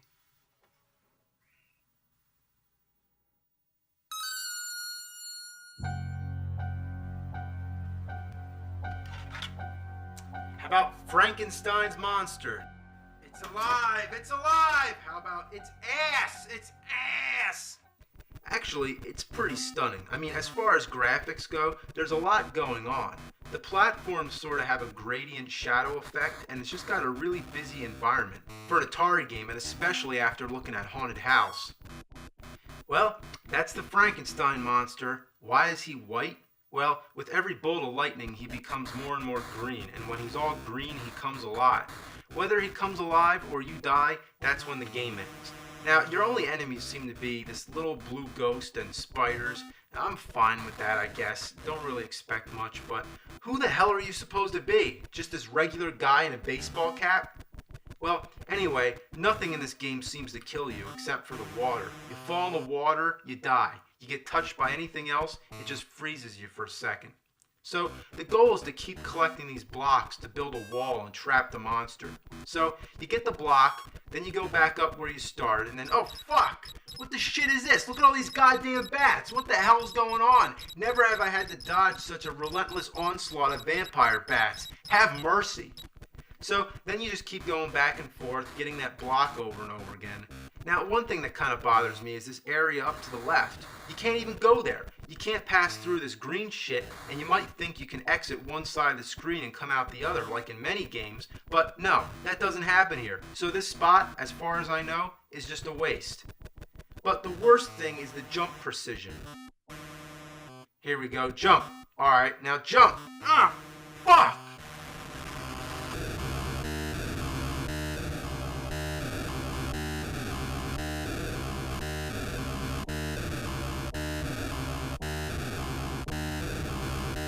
Oh God!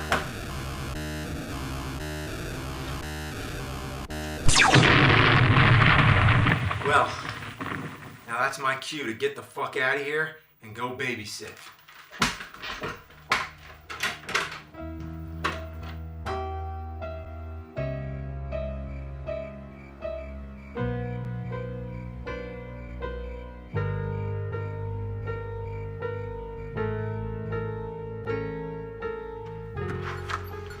Alright, you little bastards. Oh, no. Look, it's the Poopy Man! No, the Poopy Man's more like the Boogeyman. And he's gonna get you if you don't turn off this game. Play the game. No, I played the game enough tonight. Play the game. Play the game. Play the game. Alright, I'll play the game. You suck, and you smell like poop. You stink. Shut up. You suck. You suck. You stink. You stink. You stink. You smell. You stink. Shut up!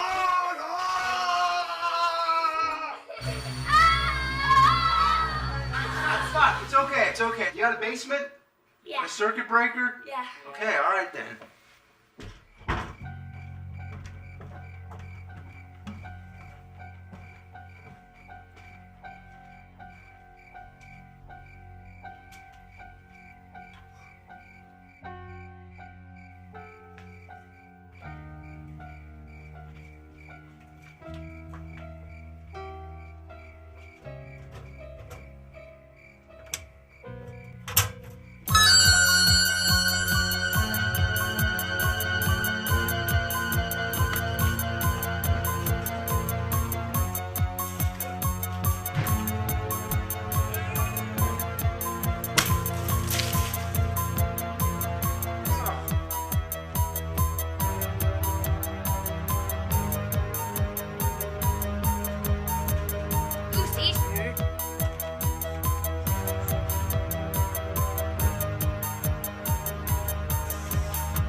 Was that the poopy man?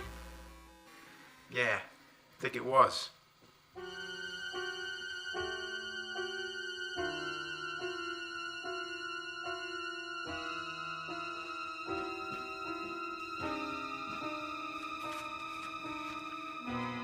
Hey, call the police. Tell the sheriff he's on the loose. Is this some kind of a joke? I've been trick-or-treated like shit tonight. You don't know what shit is.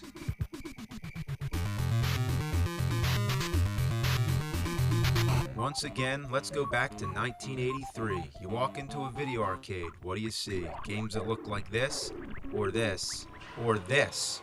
Yeah, it sure got everybody's attention, and it really stuck out amongst all the other games.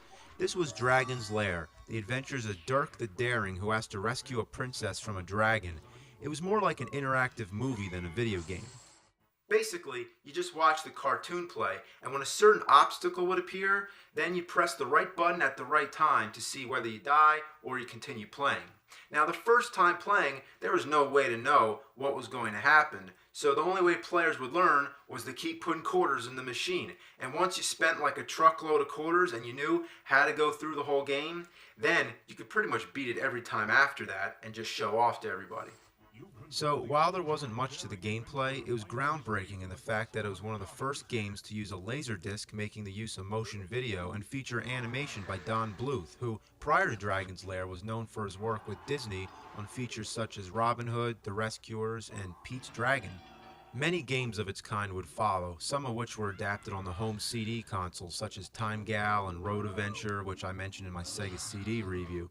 Now, many adaptations of Dragon's Lair would appear on several game consoles, but the one that I'm going to play is the NES version. Now, how could you put this into this? Yeah, so obviously, an NES game is technically incapable of handling this sort of motion video thing. So, what do you know? It's a side-scroller, and after all, that's what games on the 8-bit Nintendo system were best at. So, how could you go wrong? Well, judging from all the requests I got to review this game, I'm going to pop it in and find out. Alright, my first impression is that the graphics are quite good for the NES and the character animation is well detailed, but the controls are delayed beyond belief. Did I just die by walking into the fucking door? Yeah, everything kills you. Literally, everything. Even if you stop to jump, you end up falling through the bridge. Okay, I'm going to try to kill this bat, and there I go, dead. Here I go. Dead again. If you hit down, you go into a crawling mode. Of course, it's extremely delayed, making it awkward to switch between standing and crawling. Oh, I'm really fucked now. Jump, jump! Well, we already know you can't go through the door, so I'm gonna assume you gotta kill the dragon. But what the asshole? Why can't I duck? I just want to duck down and throw my daggers at the dragon, but no, it doesn't let you duck. Have you ever played a game where the basic controls differ depending on which side of the screen you're standing on? So, I'm going to try to make my way to the left just so I can attack the dragon. Wow, that was close. Okay, come on, duck. Shit! Alright, here we go. Duck down, kill the dragon. Son of a ass! I'm getting real fucking mad now. Why does the gate stay open the whole time, but once you're within range, it comes down? What a tease. How the hell does the fucking thing kill you anyway? I don't care if it's a door or a medieval gate, whatever the hell it is. It's certainly not an electrical fence or something. So why is it like deadly to the touch? The rules in this game make no sense. What were they thinking? Another problem is that the dragon doesn't come up high enough to be able to hit with your dagger, unless you're squatting, but when you're squatting, the dragon stays below the bridge. It literally reacts to your every move. So, what do? Do you stand? Do you duck? Either way, you're fucked. The decisions to make in this game are similar to if, say you're standing in a pool full of piss, all the way up to your neck. Then somebody comes in with a bucket full of shit to dump on your head. Do you duck down under the piss, or do you just stay up and take on the shit? This game is like a cruel joke that you play on your friends. It's like, hey, you want to play a game? Here you go, you fuckers. And you know, it really doesn't look that hard, but once you actually play it, it's unbelievable. You jump like you're on the goddamn moon, it takes ages to turn around, and the control is so stiff, you'll wonder if your fucking controller's broken. However, I've heard that the PAL version is much smoother. I might have saved myself a few hundred emails by mentioning that. Now, unlike most NES games where B attacks and A jumps, this one's the opposite, which takes some time to get used to. I mean, what's with this backwards ass bullshit? But you know what's really sad? This is the first screen of the game. I haven't even gotten past the first screen yet. I don't even want to know what the rest of the game is like. Maybe you're just supposed to walk left. Nope. Actually, if that was the case, I think I'd have to break something. Now, you know what else is bullshit? Everything kills you with only one hit. The dragon, the fireball, the moat, the door. But the bat just takes away a tiny bit of life from your life bar. Yeah, that's right, you have a life bar. I didn't even notice, but what's the point? Because everything that hits you, it kills you instantly. I can guarantee that the only way you're gonna die from this bat is if you stand absolutely still and just wait. I've clocked it. It takes 1 minute and 13 seconds for this bat to drain your energy. That's 11 hits. Well, why 10 when it can take 11? So, in order to pass this part of the game, you gotta kill the dragon. And it seems that there's only one possible spot where you can hit him. That's from the far left, where you start. But the dragon won't come out until you're halfway across the bridge. So you gotta make your way to the dragon, then jump your way back, and then you can just barely hit the dragon, even from this distance. You just wish you can duck and hit him, but as we already know, that doesn't work because the fucking bastard won't stay up. So you just have to be real patient, keep throwing the daggers. When he spits the fireballs, you gotta duck well in advance and just keep repeating. Of course you die with only one hit, but the dragon takes forever. This game is notorious among gamers as being one of the most frustrating games in existence. At some time or another, it seems everyone takes a shot at it. And after this review, I'm sure many more people will suffer over it, which is unfortunate, but to quote Full Metal Jacket, it's just one big shit sandwich, and we all gotta take a bite. So, finally, the dragon's dead, the door goes up, and now you got one last obstacle. Just don't fall. Oh God, don't fall. Not after that. Alright, finally we get to see something different. Now, your first obstacle here are these rocks that come flying at you. Fuck!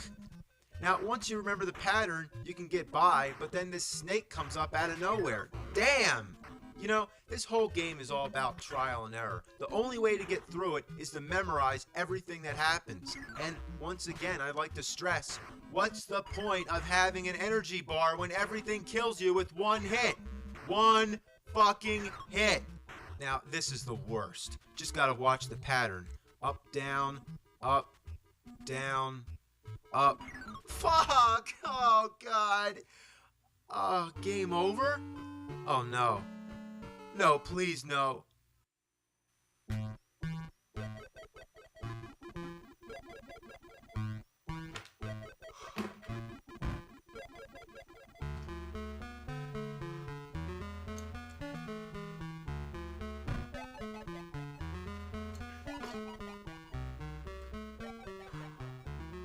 Man, fuck that shit.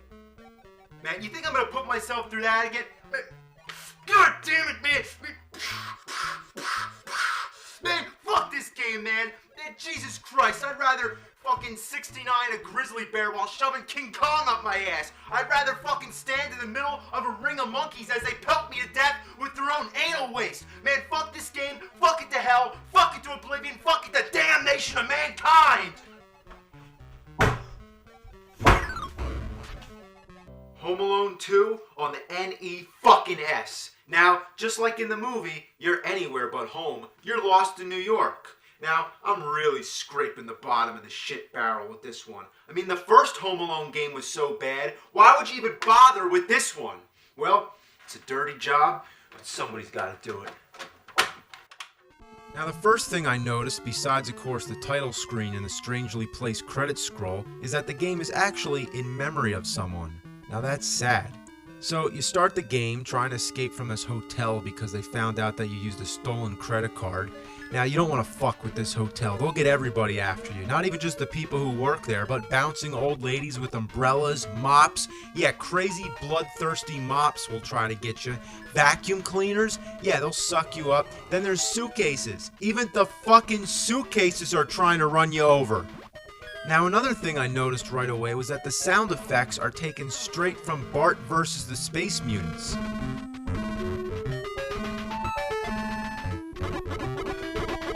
Now, that's common for a video game company to recycle their own sound effects, but that was a claim, and this is THQ.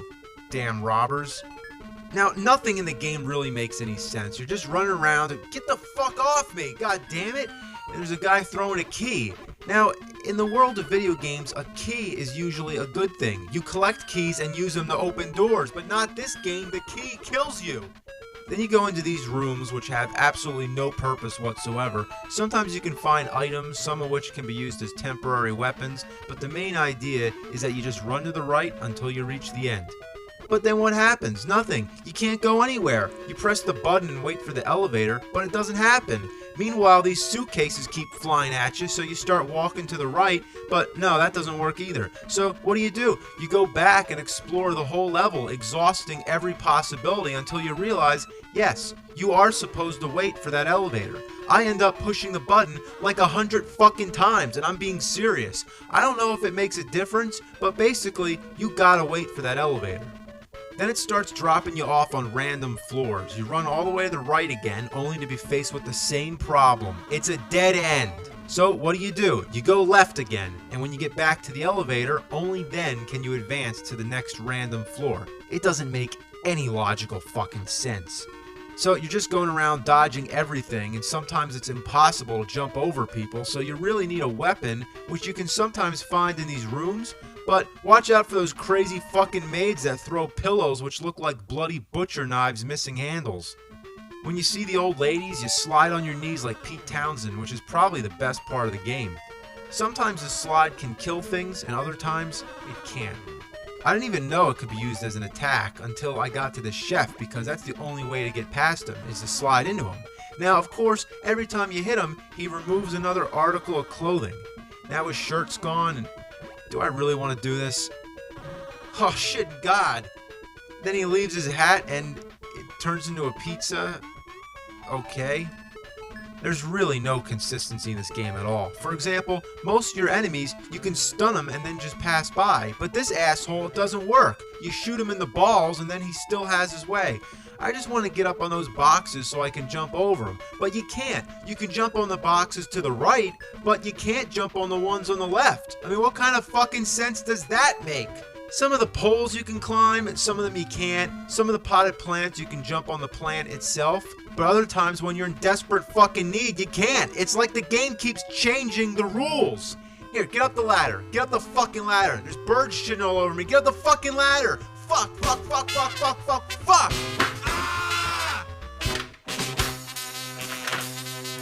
Merry Christmas, you filthy animal, you miserable fucking cunt, you piece of shit!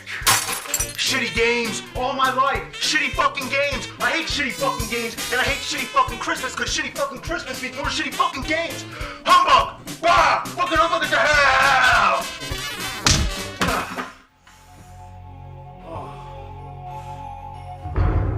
Greetings, nerd! Forgive this intrusion, for it is I, the ghost of Christmas past! I ain't seeing this. Why do you doubt your senses, nerd? Because I wasn't ready to go completely insane tonight. But you're already there, drowning in your own misery and torment. You see this? I do see it. But you're not looking at it. But I see it. Look, Ghost, why do you come to me? Well, to take you back to the past. Play the shitty games that suck ass? No thanks. This is your past, nerd!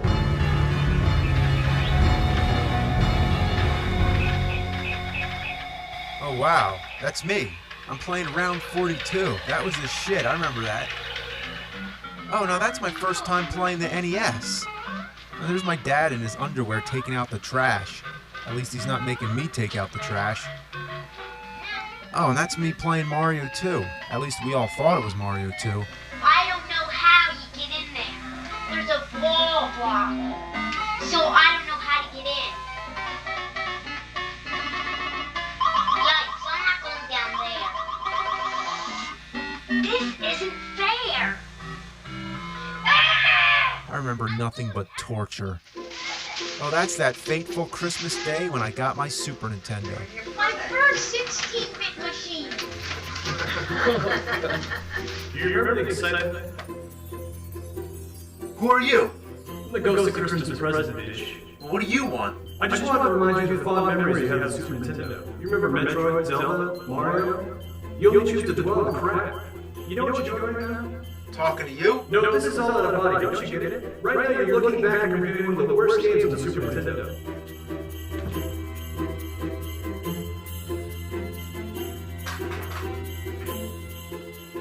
Shaq Fu. Just the name makes people cringe. Like you don't even want to go there. So it's a fighting game with a storyline that begins with Shaq wandering into a Chinese shop for whatever reason, and an old man tells him he has to save some kid. So Shaq just goes along with it, steps in the portal, and ends up in the second world. I guess we live in the first world, so this is the second. So you're wandering around fighting everybody you meet, including a goblin sort of thing, some crazy cat bitch, a Persian prince I guess, and all kinds of weird aliens, and a mummy warrior. I never even heard of such a thing. I just don't know about this. It's really weird. I kind of liked Full House Tournament Fighter. At least that had more appropriate characters. Now, this is one of those multi-console games which appeared on both the Super Nintendo and Sega Genesis Mega Drive console, and most of the time the Super Nintendo version was better, which means I'd really hate to see the Genesis version. Now, besides the ridiculous concept, the dull sound effects, and everything else, the rotten core where this game's stank bullshit stems from is in its godforsaken control. The controls are mutilated, fucking atrocious. They're especially unresponsive when you're trying to execute a special move, and most of the time, you find yourself trying to get close enough to your opponent to hit him. You just end up jumping all around until the clock runs out. This game falls between the ass crack of basketball fans and fighting game fans. It doesn't please anybody. I also gotta mention that there also used to be a website dedicated to finding and destroying every cartridge of this game. It's that bad. Now I can go into depth and describe the controls and every last detail why this game is so god-awful, but I don't even have to. The name says it all. The title doesn't even sound good. Shaq Fu? It's like a joke. I mean, just the fact that they can release a fighting game starring Shaquille O'Neal and call it Shaq Fu pretty much proves that you could put Fu at the end of anything. How about Robin Williams Fu or U2 Fu? I mean, who came up with this shit? What, were they smoking crack up their ass? Oh, Ghost, please, I can't stand it anymore. Ghost? Where are you?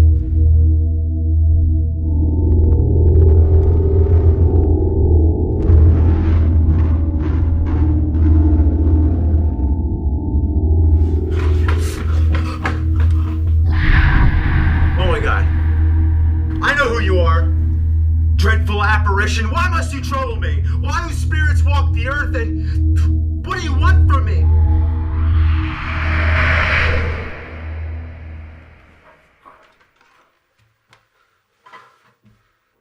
Oh my god. You remember the Nintendo Wii? Yeah, that's actually what they call it. But it was very revolutionary when it first came out. But looking at it now, it's like a baby's toy. Now, I got this bullshit fuck game called Far Cry Vengeance. Now, you put the word vengeance at the end of anything, and it's sure to suck.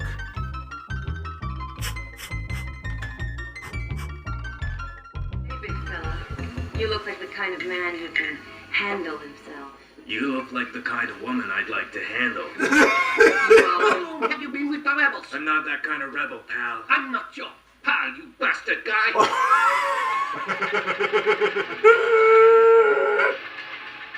Oh, look at that. Look at all the grass growing. Kind of like in Creepshow. Hey, yo, stupid ass. I'm right behind you, fuckface. Kill him, kill him. There you go. Yeah, right in the balls. Fuck! The control is fucking awful. Now it's time for Super Monkey Ball Banana Blitz. Super Monkey Ball Banana Blitz. Oh, man. Super Monkey Ball Banana Blitz. Alright, now despite being a pretty good game, there's the party games. And instead of just having a few really good ones, they just have a whole bunch of really shitty ones. They just suck, should I say, monkey fuck? I mean, it doesn't even have anything to do with the monkeys. You're just a fucking dog going around trying to move the fucking sheeps off the screen. Oh, it's fruit. Yeah, get the fruit in the basket. It's fruit. This is the worst fucking thing ever. Look at this. Move! Move, god damn it! What? Look at this. God! Oh, get on a shitload. What were they thinking? I'd rather drink diarrhea sauce. Alright, it's time to boogie! Boogie! Boogie, boogie, boogie, boogie!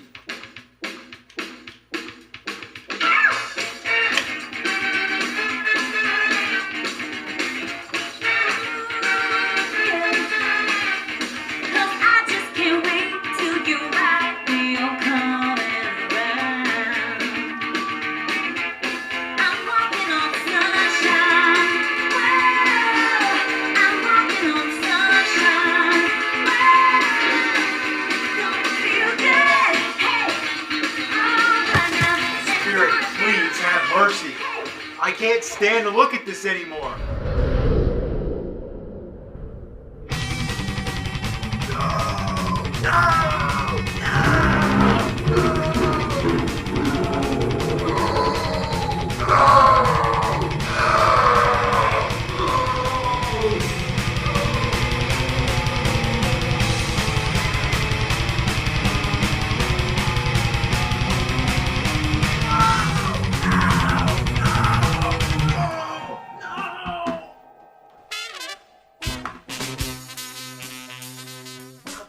Christmas. I haven't missed it. You little shit, little fuck. It's Christmas! What a glorious Christmas day! Look at all these games. Look at all these games. I think I'm gonna play Super Mario World. Fuck yeah, this game's awesome. In fact, I should just play good games from now on. Man, fuck that. Let's play some shitty ones.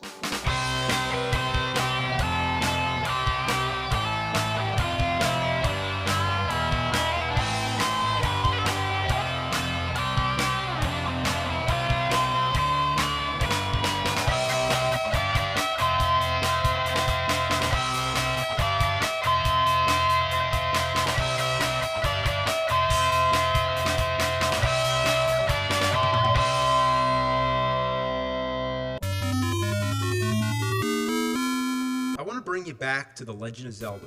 This game was released in 1986 in Japan and 1987 in the US. At that time, it was the biggest, most epic game ever.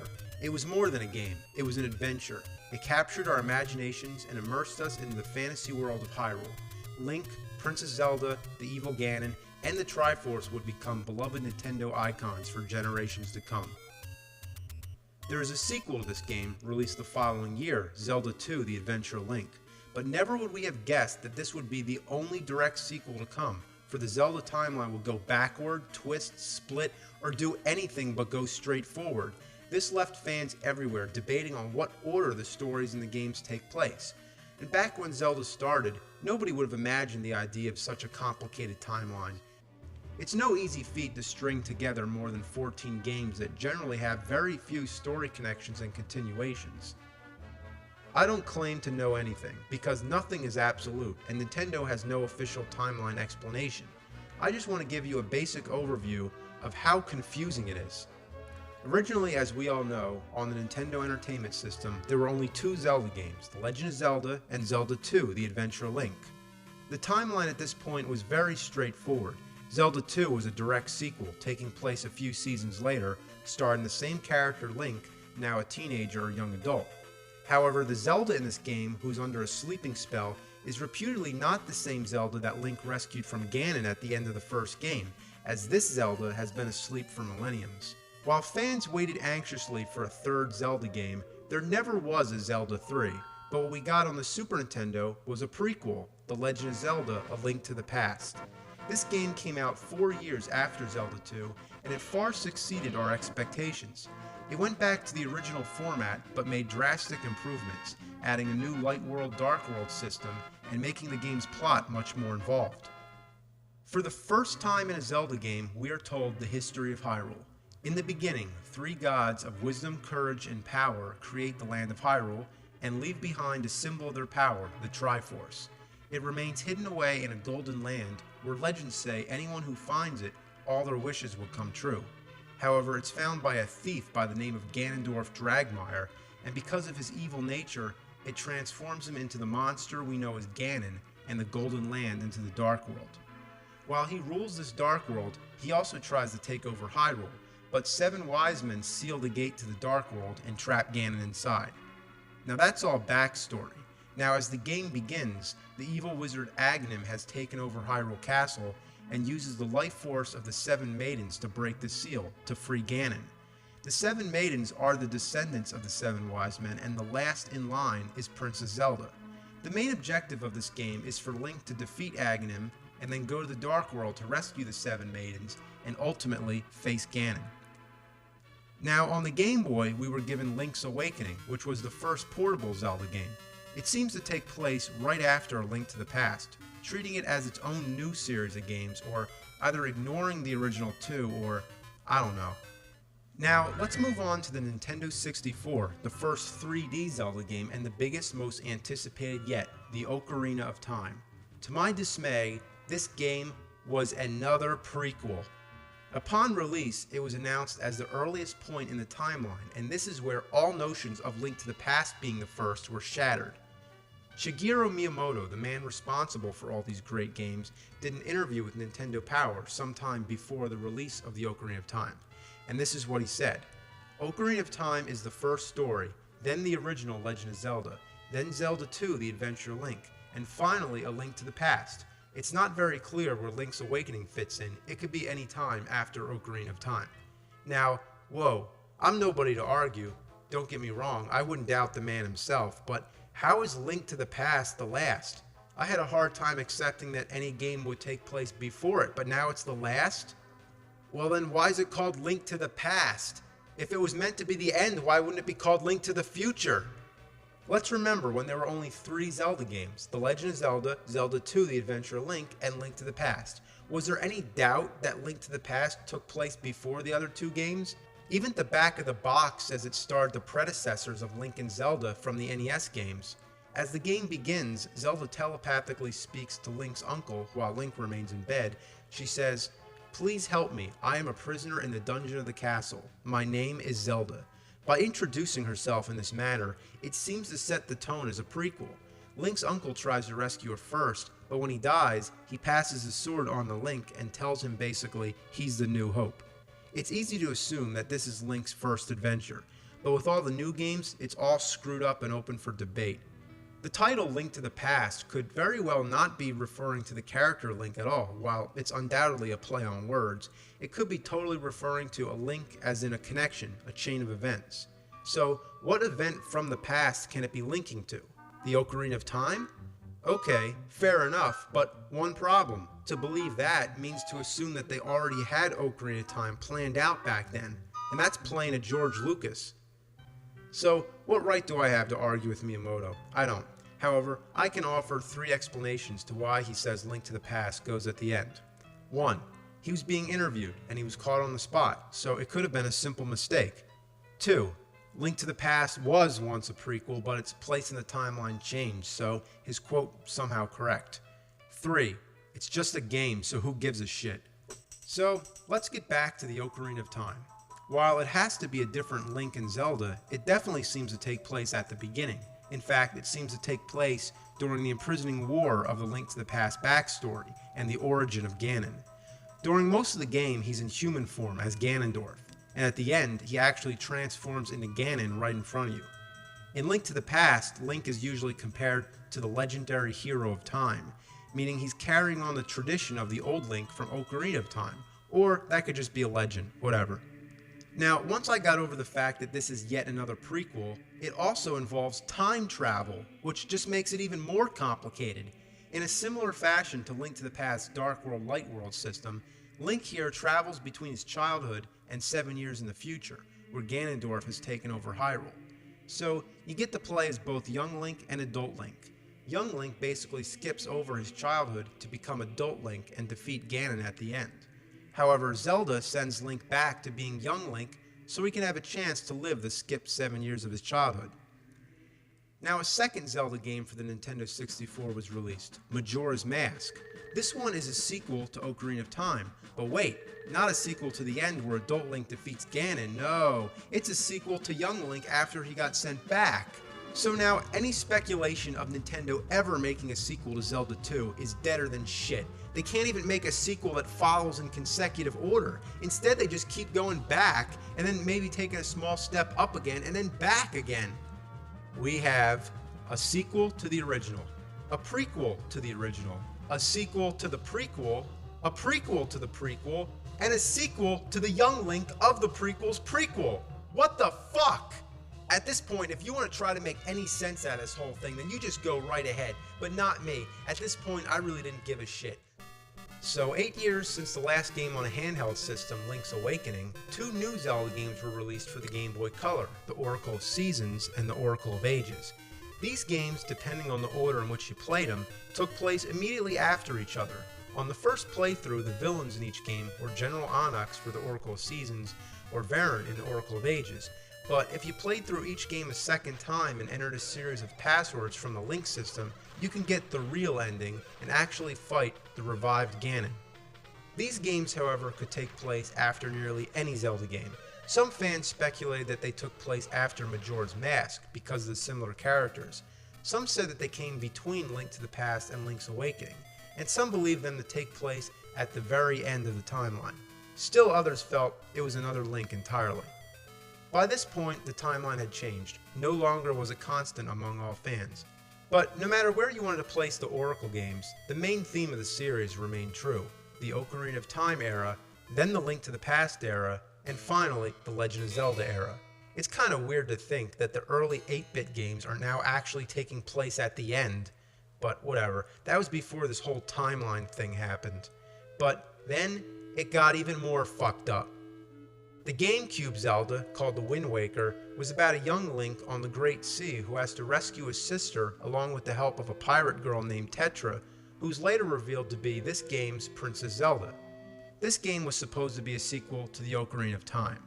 Wind Waker's backstory told how after adult Link had defeated Ganon, Ganon returned, but Link, he's now non-existent because he was sent back 7 years where he lives his childhood as young Link and Majora's Mask picks up. So he basically disappeared from the present time, but now that Ganon's back, but with no Link to fight him, the 3 goddesses of Hyrule flood the land, sealing Ganon in the kingdom beneath the Great Sea. So this is our big problem. Hyrule is flooded, so this game would have to be the end. Nothing could happen later if Hyrule's still flooded, unless somehow it gets unflooded again. So now, when debating the Zelda timeline, you usually either believe in one linear timeline or a split timeline. There's no generally accepted splittist or linearist theory, and yes, people who believe in a split timeline are called splitists, and people who believe in a linear timeline are called linearists. It's sort of like Trekkie and Trekker, except even more nerdy. A year before Wind Waker was released, another game was made in the series as an add-on to the Game Boy Advance remake of Link to the Past. This was the first multiplayer game in the franchise, The Four Swords. At this time, some fans believed that because the game was so radically different from the others, it didn't count. However, the idea it didn't count was quickly debunked on the grounds that it was nothing but an excuse not to think. Since this was largely a sub-game and the map was really just a basic setup of land with no true meaning other than to separate the 3 levels, most fans didn't consider it an important part of the timeline, and that it could go anywhere, although it was largely believed to either take place sometime before the Ocarina of Time or after Wind Waker. However, its significance greatly increased when in 2004 a second game in the Four Swords sub-series emerged, Four Swords Adventures for the GameCube. Although the Wind Mage Vaati was the primary villain of these two games, Ganon made an appearance at the end of Four Swords Adventures, having been reincarnated. This was when the timelines really took it in the ass, as many more possibilities were opened. Then the Minish Cap, also on the Game Boy Advance, is involved in the Four Swords saga as well. It tells of the origins of Vaati and the Four Sword, and is mostly believed to take place at the beginning of the timeline. That's right, another fucking prequel. How far backward can we possibly go? Maybe eventually it'll go back to Link and Zelda being the Adam and Eve of Hyrule, or it'll go back to the creation of Hyrule when the only life forms are microscopic. Micro Zelda, maybe they'll make that game. Although I'm being sarcastic, many fans agree that it is hard to accept another prequel. Many are resistant to the idea of a game taking place before Ocarina of Time, as I am with any game taking place before the only one with past in the title.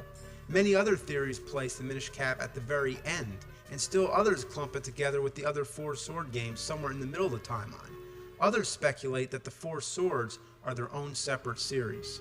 However, most believe the Minish Cap is likely the first game in the entire saga, as its geography seems to be most similar to that of Ocarina of Time than any other game, and takes place in a time without many of Ocarina of Time species being prominent, suggesting that the kingdom has not yet united all the races.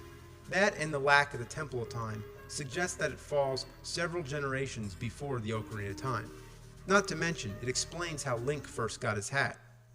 But like any theory, somebody always finds a flaw. For example, Moblins are in the game, and Moblins are the pig-like soldiers of Ganon created in his own image. No Ganon, no Moblins. Or is it possible that Vaati is also capable of creating Moblins? Well, this one's up in the air, like dog shit shooting out of a cannon. Now, Twilight Princess, the latest Zelda epic on the Wii, seems to have no obvious spot in the timeline, but it kicks so much ass it makes you forget about it. Everyone has tried very hard to understand how these Zelda games could be logically and chronologically connected. And I swear, some of you have memories better than Dustin Hoffman and Rain Man. It's true, Zelda fans can recall countless character quotes, game prologues, and instruction manual text to back up their arguments. That's impressive. The fans clearly have a love for Zelda, and that's what drives all these theories about the Zelda world, because the games are so good, that's what makes people care so much.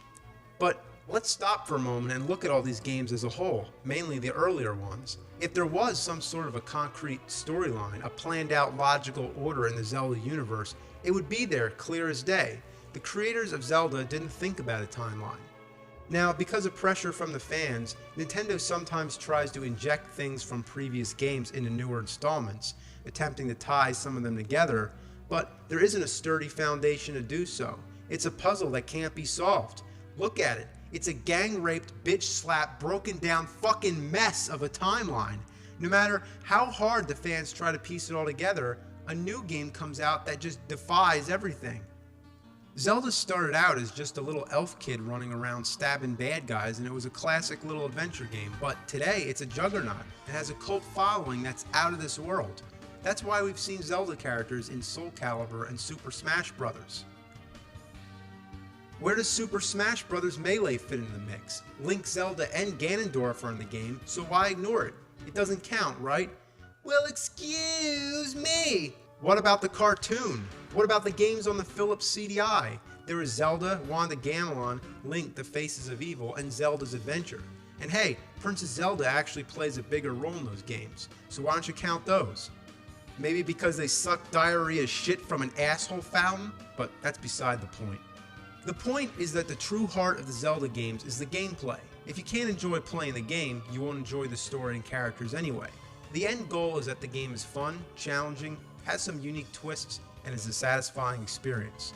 So, instead of looking at all the Zelda games as a whole, you have to look at each one separately.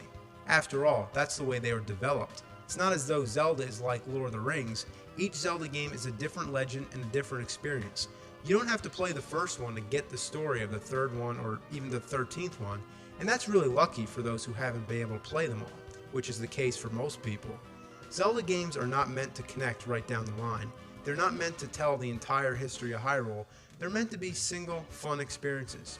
Now, I know it can be really fun to work on this puzzle, and it shows creative thinking, which I commend a lot of you for, but hey, don't sweat it. It's not something that deserves a loss of sleep. So, just enjoy the fucking games, and have a great day. Fuck. I gotta do this one now? Well, guess I might as well, because there's a new Rambo movie coming out. Back in the 80s, Rambo was the shit, but the NES game was just plain shit.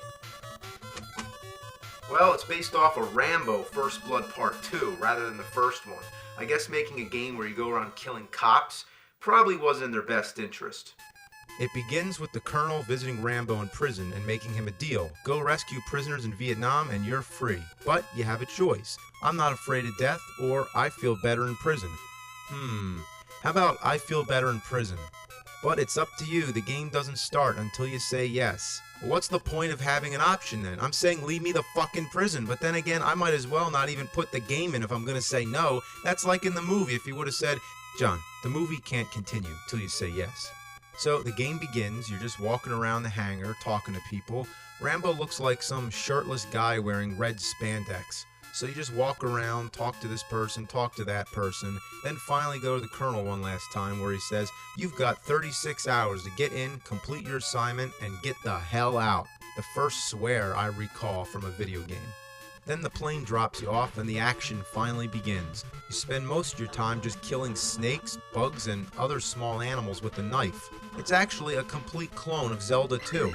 Yeah, that's right, that's the flying sword, or knife in this case, the numbers that appear when you kill the enemies, the way you talk to people, dark caves which require a lantern to light the way, and overall the layout is similar. Now, speaking of the knife, that's one of the most disappointing aspects about this shitwad of a game. Why am I not using a machine gun, like the front cover? Why am I just fighting snakes and bugs? This is exciting. Doesn't this remind you of the movie? Remember when Rambo has to fight a giant spider? I don't. Eventually, you start to fight appropriate enemies, and you do gain an inventory of weapons, such as flying daggers, arrows, and grenades. Man, who the hell throws grenades at a tiger anyway? You also get a machine gun, but this doesn't happen until much later in the game. The problem may not be that the game doesn't follow the movie, it actually follows the movie way too much. Almost every key scene is recreated through character dialogue, but who cares? It's almost like they focus too much on the story rather than the overall gameplay. When Rambo meets the girl for the second time in the game, you're given an option. Rather than conducting business, you can say, "What do you think of me?" The game doesn't advance until you stop asking this, so what's the point? And how cocky can Rambo be to expect a compliment? She could have said, "What do I think of you? You look like a hairless gorilla, and when your mouth is open, you really freak me out."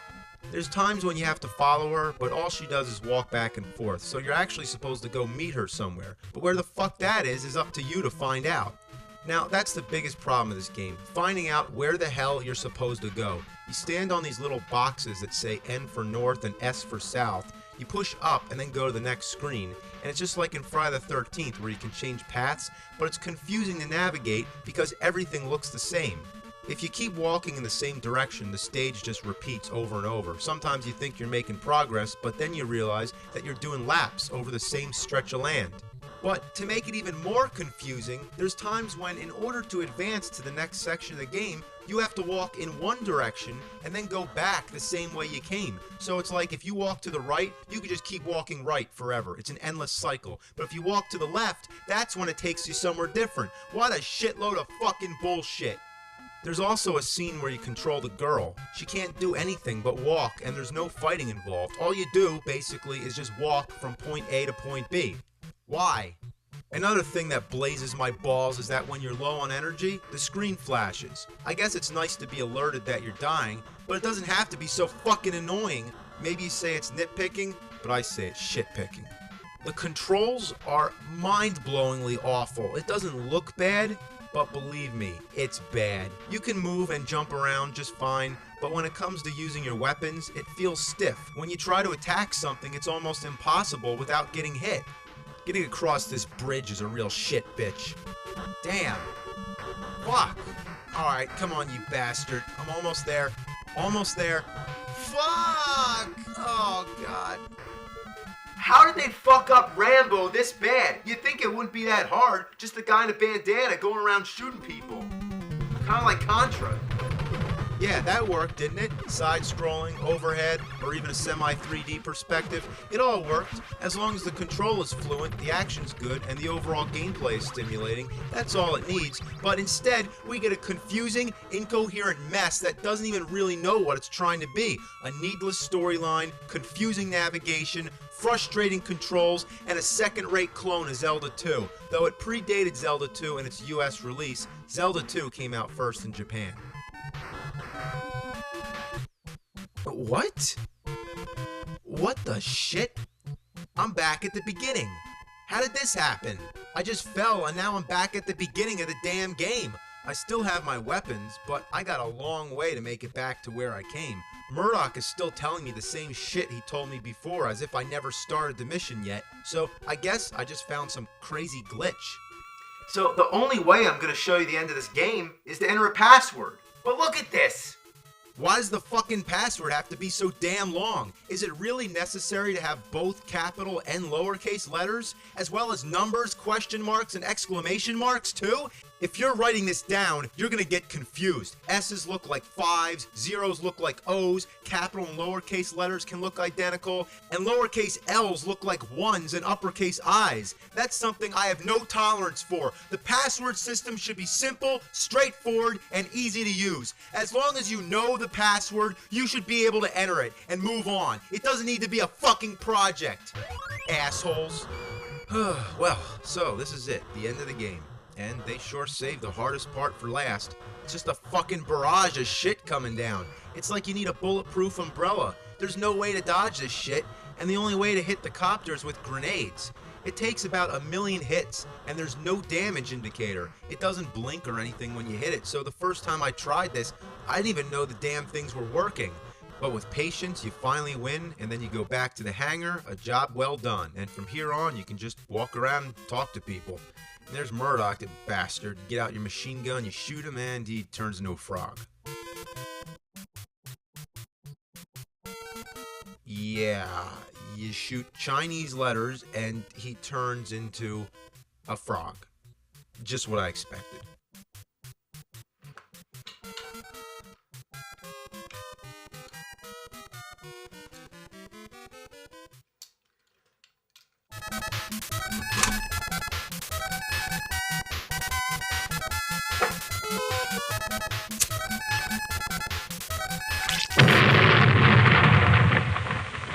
Now, I think that was enough, but there's more Rambo games, so just for a bullshit bonus, let's take a look at a couple more. Here we have Rambo First Blood Part 2 on the Sega Master System.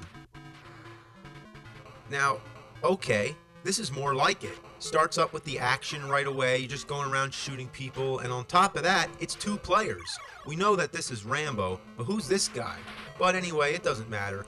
The controls are basic. Number 1 shoots bullets, and number 2 fires exploding arrows. You give him a little number 1, you give him a little number 2. Number 2. Well, at first it seems like a decent game, but it's also very frustrating because you move incredibly slow, you can't shoot down, and the bullets don't go far. They also look like ping pong balls. The game reminds me of Ikari Warriors, and it suffers from the same problems, though the levels are not nearly as monotonous. But one thing that happens is, if you die, you can reappear in an obstructive place and get stuck. You're trapped. I mean, there's nothing you can do other than just hope to get hit by enemy fire so you can reappear somewhere else. Another weird thing that happens frequently is that after you come back, you know, when you're in that brief invincible flashing stage, the controls get locked. You can only move left and right. I mean, this seems to happen mostly on the second player for some fucking reason. Other times while you're flashing, you can walk across the water. Who does Rambo think he is? Jesus Christ?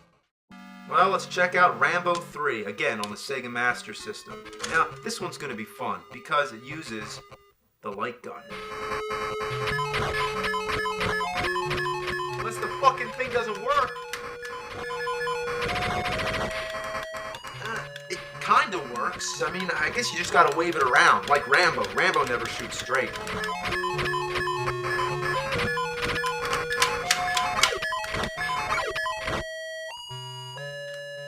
What the ass? What's wrong with this thing?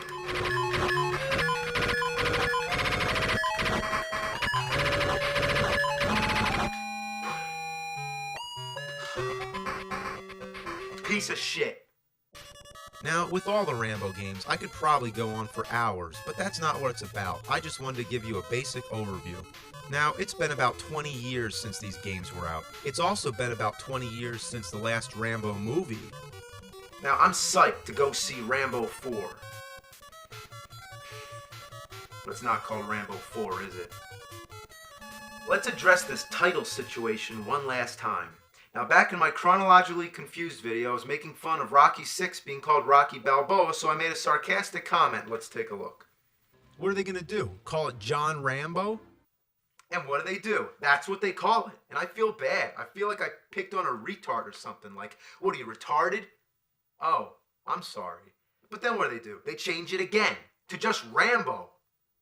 Like, is this a sequel or a remake? It couldn't get any more confusing.